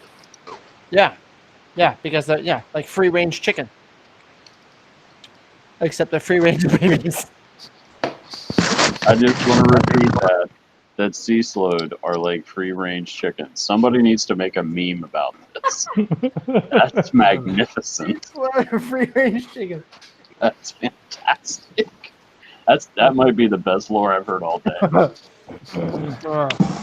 Some kind of an idea I've kind of bounced around for a little while. I like it. Yeah. What else I got? Here's one. I don't talk about this very often. The Sload have steeds that they use, not very often. But they are effectively giant water bears. Really, really, really big. What's the proper name for them? Tardigrades? Tardigrade, yeah. Big old giant tardigrades, like the size of a cow. The Sloads are the race that can't achieve Chim, right? What's that? The Sloads, I read these times that they can't achieve Chim. I mean, it really depends on. I'm kind of inclined to agree, sort of. I mean, but at the same time, races aren't monolithic. Yeah, I mean, to say that one specific race can't do a thing, I mean, that's getting a little too general. Because I mean, we're really talking about individuals, right? And the one thing that binds them is the fact that they are a similar species. But I mean, if you're talking about my idea of the Sload, I would say that as a race, or rather as a culture, they're precluded from attaining Kim. And that's mostly because of what's been ingrained in their culture and how they perceive the world. Because Kim requires love to actually get it, exerting love under will. That is Kim. But the Sload, they don't love. They hate. And I mean, and this is strictly my own headcanon stuff here. It's not official in any particular way. But the Sload are not capable of loving. And even if they were, they would be demonized for it within their own culture. And they would be killed and, made example of. And so in that way, I mean, yeah, you could say they cannot achieve Kim. But then there's an idea I came up with called anathema, which is effectively Kim, sort of. But through anger. But through hate. And it is through this way that Thras, the island archipelago, which is actually a giant Sload, mantles Mannimarco and becomes revenant. Basically saying, fuck you to the world, and I'm here. There's not a goddamn thing you can do about it because fuck you. And that's effectively how the Sload operate, in my mind. It's we know you don't like us, and that's why we're still here, because we hate you that much. So I don't know if that answers your question. It gives me a question. Mm-hmm. Okay, so my headcanon on the summonable undead that you get in Oblivion and exclusively within Oblivion, is that they are actually Daedra that have come from Revenant, from Mannimarco's plane in Oblivion. So if Thras has then mantled Mannimarco, how would that affect that theory of mine? I mean, I was just going to say those may just be... The fact that you were saying Daedra, my immediate thought was, so it's just Daedra who decided to take on the shape of skeletons. Because that's well within their right to do. So I mean, are you asking the question within the accepted confines of the undead that you summon in Oblivion, are Daedra popped into a corpse? and summon from Revenant. Is that No. It's when Mannimarco ascended and fashioned his plane, he filled it with his own creations, which were undead. They are Daedra, but it's not, say, for example, an already known form of Daedroth taking on the form of a skeleton. It is that Daedra literally is a skeleton. the only issue? The main issue I see with that, and this is the biggest kind of doorstop here, is that Mannimarco is not in Oblivion. Yeah, that's the biggest issue there. Revenant in particular is orbiting Arkay, which is firmly in Mundus. Now, you could totally say is a that good you are point, that is a conjuring good something from Mundus. Like, technically speaking, while conjuration is typically tied to Oblivion, there are no hard and fast rules that say you have to summon something from Oblivion. Yeah.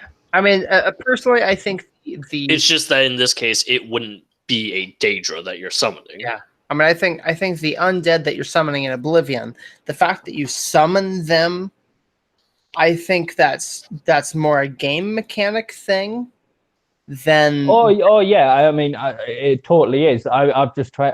I'm trying to work it into kind of a law of explanation. That's all. So it's like. Because I feel like that's something that they tried to rectify in Skyrim. Hey, there's a corpse. Haha, you're raised now. It's still a conjuration spell. You know what I'm saying? So, like, you can kind of see the genesis, how the idea went from, okay, well, it's too hard to show a body coming up out of the ground or whatever, so we'll just make it pop into existence. And then Oblivion, okay, well, we did that in Morrowind, so let's just make a little portal just like we do with, scamps or whatever, and do the same thing. Because it's just that summoning a skeleton is way the hell easier than summoning a scamp. Yeah. Summoning a scamp requires an understanding of the liminal barrier and understanding how to actually breach that barrier to pull a scamp through. On the other hand, if you're summoning a skeleton from Revenant is inside the liminal barrier, so it's pretty easy to pull it through, because it's basically just it's calling up your buddy and saying, hey, can you hop over here for a moment? I mean, you could say that things like wraiths and the various types of zombies or whatever. Yeah, those could definitely be from Oblivion. Those may come from Revenant because they may be, the remnants of Mannimarco's conquest or some shit. Yeah, that's what I was just thinking. That through whatever process that causes corpses to end up on Revenant. Which, I mean, Revenant being what it is, like, you would assume corpses end up there somehow. Yeah, you would, yeah. Right? Yeah. So you may be, okay, there's a shambling corpse, on Revenant somewhere, and you go, yep, you're mine. And then, hey, fight for me. Same basic idea. Hey, Francis, fight for me. Yeah, same basic idea as summoning. It would be a similar kind of process, but yeah, like Matt said, I mean, there's no liminal barrier to really deal with. So it's more like I didn't say anything. I did. Oh, Charlie, sorry. Matt, Charlie. Have we become the same entity? Yeah, you guys mantled each other. Nice. I'll need to tell him later. Yeah, sorry. So I mean, maybe there's some other difficulty involved, like, oh, you gotta basically treat with Mannimarco, and you gotta tell him, hey, let me use this body for 30 seconds. And he goes, yeah, whatever. Go ahead. That's fine. Or something. Well, I mean, I don't know. 30 seconds in real time in the game is like what? It's supposed to be like an hour or two. I don't honestly know. I don't know exactly how it translates, but I know that obviously, yes, the spell only lasts for 30 seconds in real time. But I mean, considering you can walk in the space of a minute, you can walk from one city to another. I imagine that in game time that would take at least a few hours. Yeah. It's complicated because technically speaking, the game scale is only set to 20, so every second in real life is equivalent to 20 seconds in game. or rather, it's equivalent to 20 seconds of the game processing its own internal concept of time. Yeah. But for all we know, they could be total heroes in the next game and just set the time scale to be 1. So 1 second for us is 1 second in game. Oh yeah. Oh, which that would be amazing. absolutely hilarious. Yeah. Because imagine if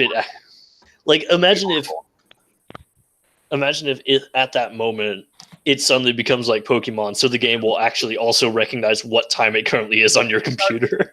No, please. My mind totally Yes, went to Pokemon. please.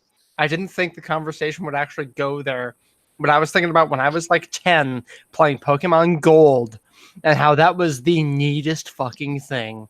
Yes. Now imagine how much fun that would be, because suddenly playing at night, congratulations, it's nighttime in game. Oh, you can build your character to be this guy who only ever travels at night. I can catch a hoot now. Yeah. Oh man. I just thought of something even worse. Not only keeps track of what time it is on your computer, but what day it is.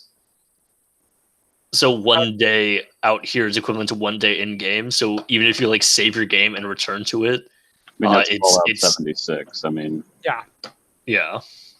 So suddenly, just like you have contracts that says this contract will expire in like 1 week. Well, let's see. So you actually have to complete it within 1 week. So with that, you make it so that the only way to ensure that that you and your items are going to be safe while you're logged out is that you have to find an inn or a tavern or something, and you got to rent a room. And then as is probably more likely, given Fallout 4, you have to build a settlement. Nah, that's less likely. Nah, because that's just like MMO stuff. I mean, if we're taking this to the single player experience. Yeah, but there is actually. I don't know if you guys have played Outward or not, but in Outward you can build a tent. Oh man, you can put up a tent. I need to get Outward. It's pretty good. I really need to get Outward because my friend wants me to play it with him. Yeah, and it's very good. I should bring up the other day he showed me Outward and said, "Why the hell did you not already hype me on this game? Because this is totally the kind of game I would have hyped up by now." And my response was, I have legitimately never heard of this game until now. Yeah. But it's on sale for like, oh no, it's on sale until Tuesday. Oh, it's 40% off. It's $23.99. Oh. That's still more than I want to pay. Yeah. Well, I really want to get it because it seems really fun, especially since it is a game explicitly built around the whole concept of you're not a hero. You are legitimately just some random person in this world. Yes. So the game will treat you as that. And as a direct result, it makes questing a lot more fun. Because suddenly when going on a quest, it's not about going on this grand journey to uncover the secret plot and save the world. No, it's legitimately just you going on a quest. All right, friends, I got to get going. It's late here. Great talking to you all. Take care. And you, thanks for the answer for the Khajiit question, Michael, as well. I have a little question. Do you think Mephala has any connection with Arkay? I was thinking to myself, she's the danger of destruction, creation, and assassination. So could she be the personification of life and death, like Arkay? I'm actually also gonna pop out for now because it's like 12:30. All right, I'll see you later, man. Let's see, what time is it? 10:29. Mephala. Yes, I would say that Mephala is definitely one of those cyclical deities. And I mean, something that I've said many times is that there's really no honest difference between Daedra and Aedra. If it weren't for Mundus, they would all be exactly the same. They would all be capricious, morally gray characters that they kind of have their own vices and virtues. But for Mephala, I'm of the mind that all the Atata, they overlap in some way or another with all the others. And so Mephala, being a goddess of death, basically, kind of a Hindu Kali kind of figure, she absolutely overlaps with Arkay.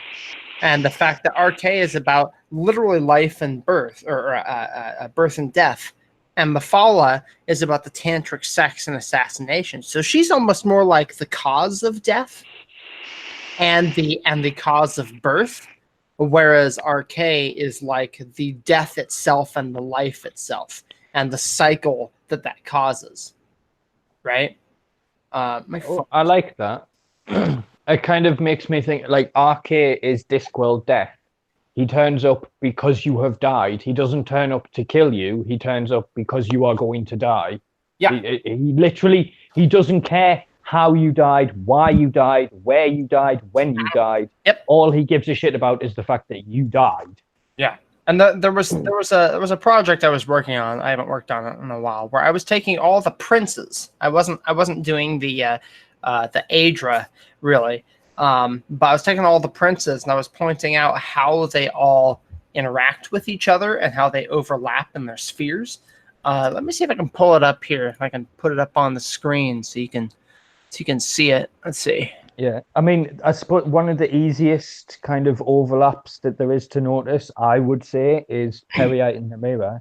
I mean, you've got the Daedric Prince of Pestilence and the Daedric Prince of Decay. Like, if that's not an overlap that's just blaringly in your face, then like I don't know what is. Yeah, so like here's one I did of Hermaeus Mora, and so you can see I've got all the different all the different ways that they overlap. So Hermaeus Mora and Periite categorization, Sheogorath and Jiggalag and Hermaeus Mora, knowledge of how things are. Knowledge is power. Molag Bal, manipulation of the web. So he scries the tides of fate, while Mephala is the web spinner. Those are related. Utility of the taboo. Namira and Hermaeus Mora are both in on that. The unknown and the hidden. Nocturnal is definitely part of that. So I tried to see how they were related. And so I went through, let's see if I can, nope, there we go. So here's one with Hircine. So I did Hircine and all the princes. So Sanguine and Hircine, animal desires. Azurah, the full moons. Vermina, the terror of the chase. Periite, the balance of nature. What else I got here? I got more. Where is it? Here we go. Here's Mehrunes Dagon. So Mehrunes Dagon, cyclical events with the Grey March. Sheogorath and Jiggalag. It's always a cycle, so they're cyclical. Clavicus Vile and Mehrunes Dagon. The Dawn, Morning Star. Was that Boethia? I can't actually read that. What is that? Yes, Boethia. So overthrowing authority. Meridia, the Magna Gi. Vermina, Hope, Dawn of a New Dream. I think that was... Is that all I had? I thought I had... Oh, here's one. There's Periite. So Hermaeus Mora. Categorization. I had that in the Hermaeus Mora one. Periite and Nocturnal. Shadows. Vermina, Fever Dream. Plots and Sundering of Systems with Boethia. So I went through and I was trying to figure out, how they all connect that way. And I only got like 5 or 7. Let's see, 1, 2, 3. There's 6 there. 4. Well, no, this is one is a fireworks document and one's a JPEG.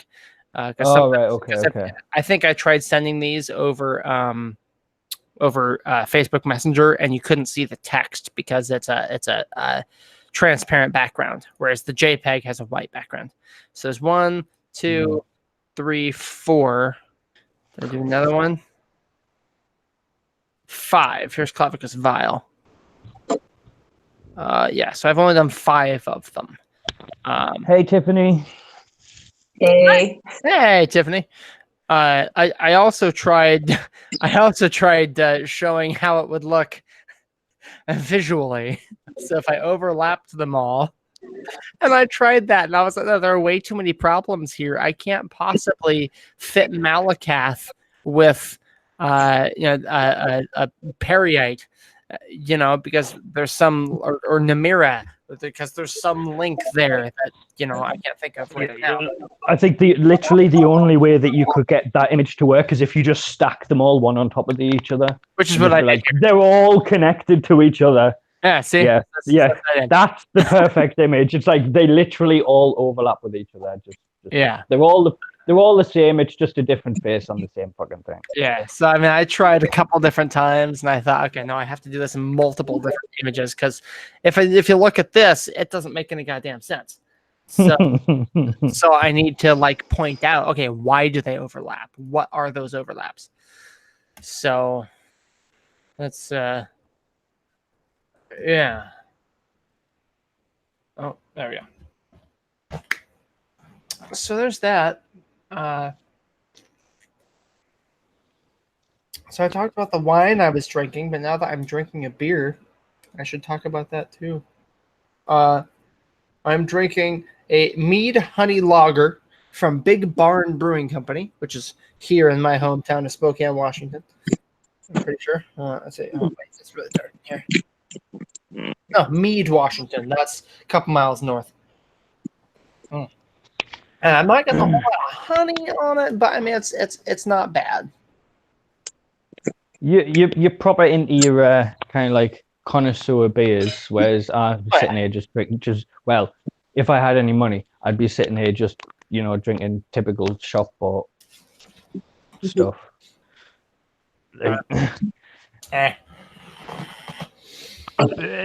Beer is beer as far as I'm concerned. I mean, yeah, probably there's differences between different brands and stuff like that, but it's like, as far as I'm concerned, beer is just beer. Now, see, the way I see it, beer and alcoholic beverages beer specifically, they are the cradle of mankind. Think about that. I would argue that wine is probably more the cradle of mankind than beer, but I can kind of see your point. Fermentation is the cradle of civilization. And I say that because there's a huge argument in the historical community about whether we domesticated cereal grain specifically whether the domestication of cereal grain caused beer, or the advent of beer caused us to domesticate cereal grain. Which one is it, the chicken or the egg? You see? So I am a firm believer that we had beer first. Someone found some cereal grain and they left it out or whatever, and it got yeasty, and then they drank it and they're like, hey, this makes me feel dizzy. I like it. Give me more. This is starting to sound like Terence McKenna and the Stoned Ape theory. This is sounding a lot like the Stoned Ape theory. Yeah, I think you're kind of ignoring the presence of bread in this conundrum as well. But see, you'll find that breads and beers show up at around the same time. Cheese as well. Look it up. Go. Look it up. I know I am well aware, and they've found, they continue to find casks of alcoholic beverages, but I don't think it's strictly limited to that. I think entheogenics in general, anything that's going to alter your consciousness, I think was instrumental in humankind. Sure.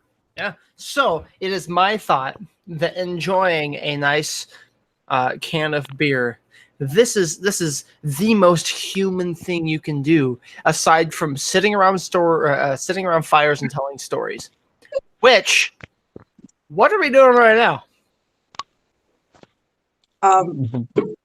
If you look closely on the event, like the banner I put on all the events for these, Daedric, it says underneath casual lore chat, it says, "Warm yourself by my fire."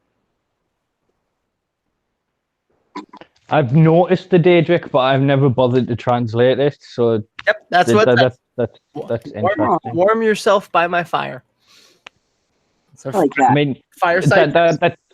That's slightly creepy, but okay. Also oddly poetic in a way. almost like I had a whole point. I was trying to portray. Oh well, yes. I mean, yes. Obviously there's a point behind it, but yeah, the word choice is slightly creepy. I mean, I don't think it's too bad. I'll give you that one, Ed. I mean, only slightly, and not necessarily in a bad way. I mean, sometimes creepy can be a good thing. Sometimes creepy is just creepy. Right. Sometimes it's not always malicious. Yes. And I'm not. And me saying this is not confirming that I think that this is necessarily creepy. Must have paper. I'm speaking in a different sense. Did it bring me the news? I mean, it may just be me and like my experiences of like certain pieces of literature, which now make me think that like when somebody invites you to come and warm yourself by their fire, that like shit's about to go down. So that may just be me.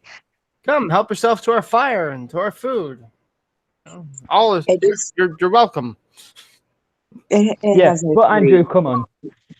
Almost every time that happens in literature, either when the person falls asleep, they either get robbed, killed, raped, or kidnapped. Almost every single time, one of those four things will happen. Oh my goodness. Thank goodness this isn't literature. I know, right? It's closely related, but my goodness. So anyway, Tiffany, you want to talk about anything? Oh my god, no, I can't even fucking remember if I did at any point. While I rubbed garbage on my face. Oh, I'm sorry, Tiffany. I didn't mean to kind of hijack the chat about creepiness and make you forget what topics you wanted to talk about. It totally wasn't that. I spent so long getting my kids to sleep. I'm not home, so it took a little longer than usual that I now can't remember. Yeah, I know. I'm great conversational. Well, let's see. Here's everything you've missed so far. Let's see. So we talked about the Khajiit view of necromancy. We talked about Ayleids briefly. Mannimarco. Conversation switched to Arum-khal, the Dromothra necromancer from elsewhere. Then we talked about a worn and weathered note from Morrowind. I read some of that because it's literally fucking poetry. Then we talked about Numidium for a while. Then Chevalier Renald and Wulf Talos. We talked about static chaos. We talked about the Nordic idea of Talos. We talked about the composition of the Imperial Legions. We talked about the Door of Azurah in Elsewhere and how much symbolism there was in there. Then we went on the Baldur's Gate 3 and how that might change the Elder Scrolls a little bit. And then I talked about Sload. Was there more? Oh, yeah. Then we talked about some irrelevant stuff. And then Mephala. Mephala and Arkay. So that's everything we've covered so far. And we're about 2 hours in. Yeah, I've noticed. I wasn't really even expecting this to still be going. But I'm pleasantly surprised that it is, even if I am in on the tail end. I'm kind of glad that I missed some of that because I haven't gotten very far into Elsewhere. Yeah, I mean, there weren't any spoilers per se. I mean, not that the main quest, at least. We were just talking about there's a really big quest line aside from the main quest in Elsewhere that had some pretty dank lore in it. Right. And so we were kind of talking about that for a little bit. Yeah, no worries.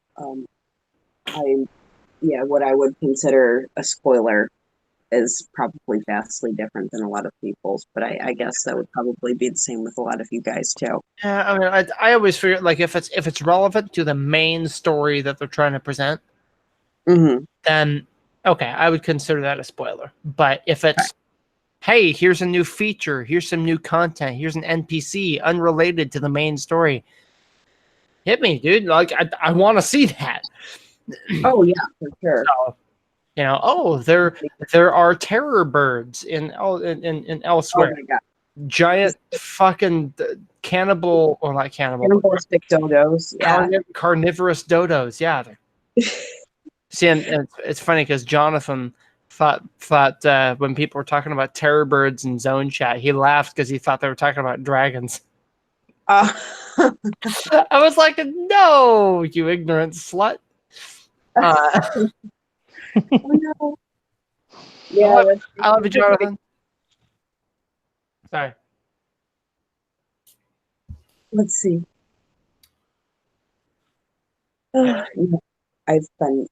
I had every intention of getting back into like actually playing and doing that because I took a break and then I let ESO Plus lapse and it's been hell just getting back to it. So yeah, my goodness gracious.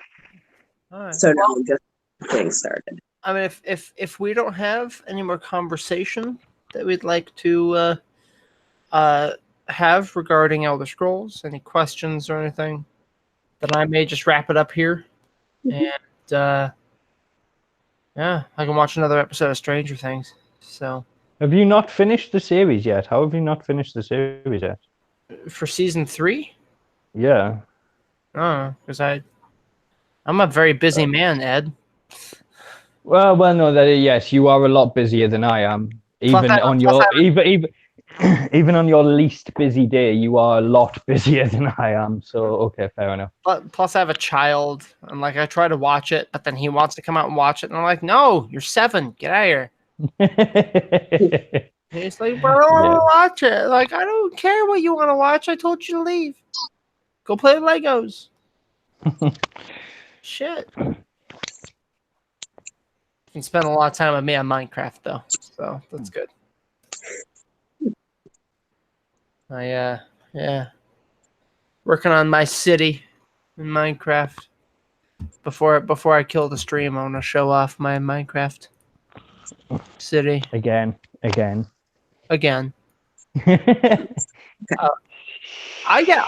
go pretty ham on the Minecraft, not gonna lie. Let's see. So I think my more recent screenshots start. Okay. This is before I finished my tower. I just started it. My portal says that there's a tower that goes up right here. Let's see. Yeah, that's old. Okay, this is newer. So there's my farming complex right here with my little bulwark wall around here to keep people from escaping. Just people specifically. Yeah. Well, and there's a big. I got a big building right here now. It's like a 3-story building. It's supposed to look kind of Arabic, you know, kind of desert, houses piled on top of each other, and they got colorful awnings to make up for the the lack of color in building supplies. And I'm working on a palace over on this bank now. So that's something I'm working on. Let's see. Oh yeah, so there's the finished tower there. I've got a couple of houses here for those are the rectories for the professors that work in the lighthouse. View of the city. Yeah, this is where I got my palace. So I haven't taken screenshots in a little bit. This is a little outdated now. And now I've got little doohickeys down in the sea here and over here that make it so that we can breathe underwater and it kills things that get too close that wish us harm. So that's neat. I built a Vivek Canton one time. I wonder if I've got those pictures here somewhere. Oh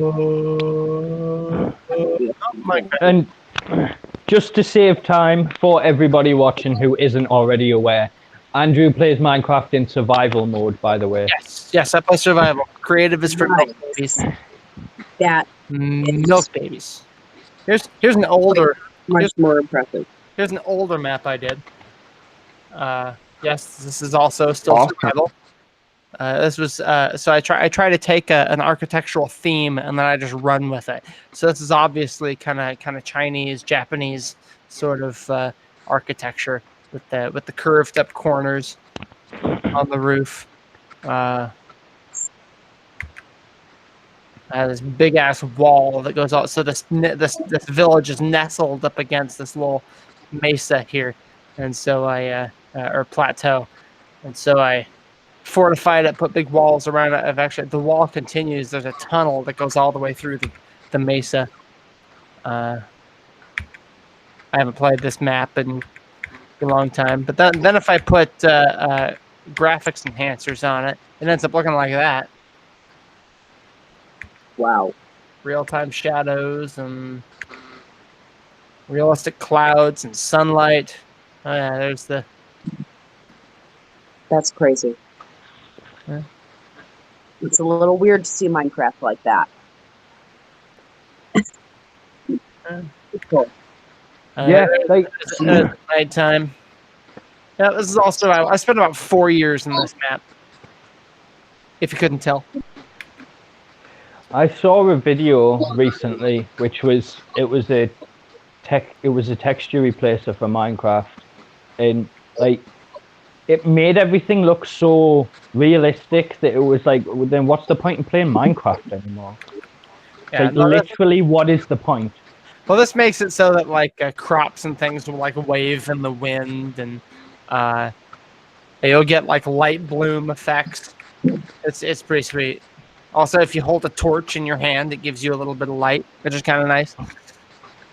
I mean, yeah, like with your, from what I've seen of your screenshots, it's like it looks better than stock Minecraft, but it's still noticeably Minecraft. It's still Minecraft, yeah. Whereas the video that I saw, it was like, it was, apart from the fact that like the water was kind of obviously just blocks of water which had been piled on top of each other. You couldn't tell that it was Minecraft anymore. And I was just like, then what's the point in even playing the game? If you're going to change it so much that it doesn't even look like the same game anymore, then what's the point? See some of the reflection right here. It's reflecting this wheat right there. Well, but I had giant wheat fields. I was trying to put together like rice paddy sort of things. And so this is what villagers could farm stuff if they were farmers. And so I had these houses, and I would go and I would find farmers in my city, and I would put them in mine carts, and I'd ship them out here so they have to work the fields. So it was basically giant automatic wheat fields. Andrew is a plantation owner, confirmed. Oh my god. In Minecraft. I take my Minecraft very seriously. Once I built on Minecraft, once I built the Shrine of Worship from Shadow of the Colossus on Minecraft. It was not that similar, but it was a little similar to the Shrine of Worship. That's awesome. Oh, so one more thing I want to go on about, because this was so difficult and people don't give me credit. So I went through once, and the ocean monuments have guardians in them. So I captured some guardians and I named them so they wouldn't despawn.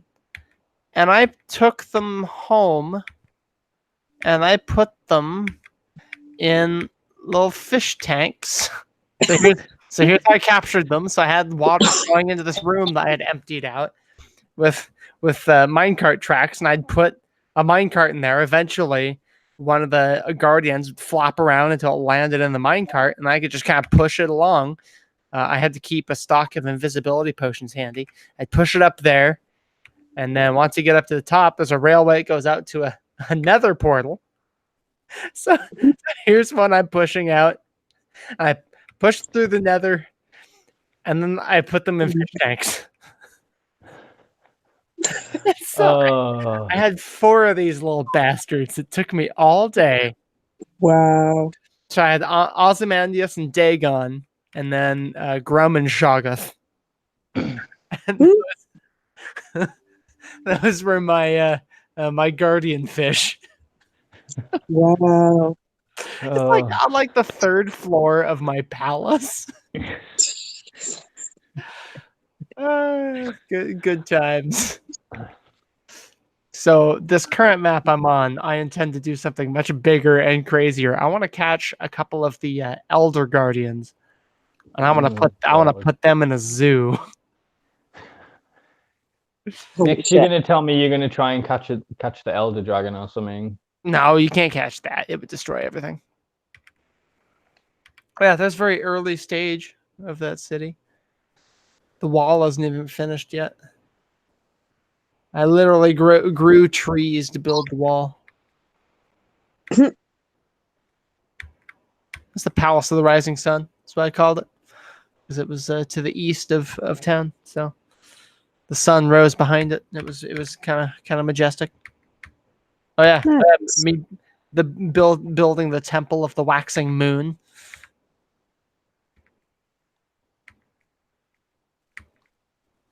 Yin yang and everything in there. Nice.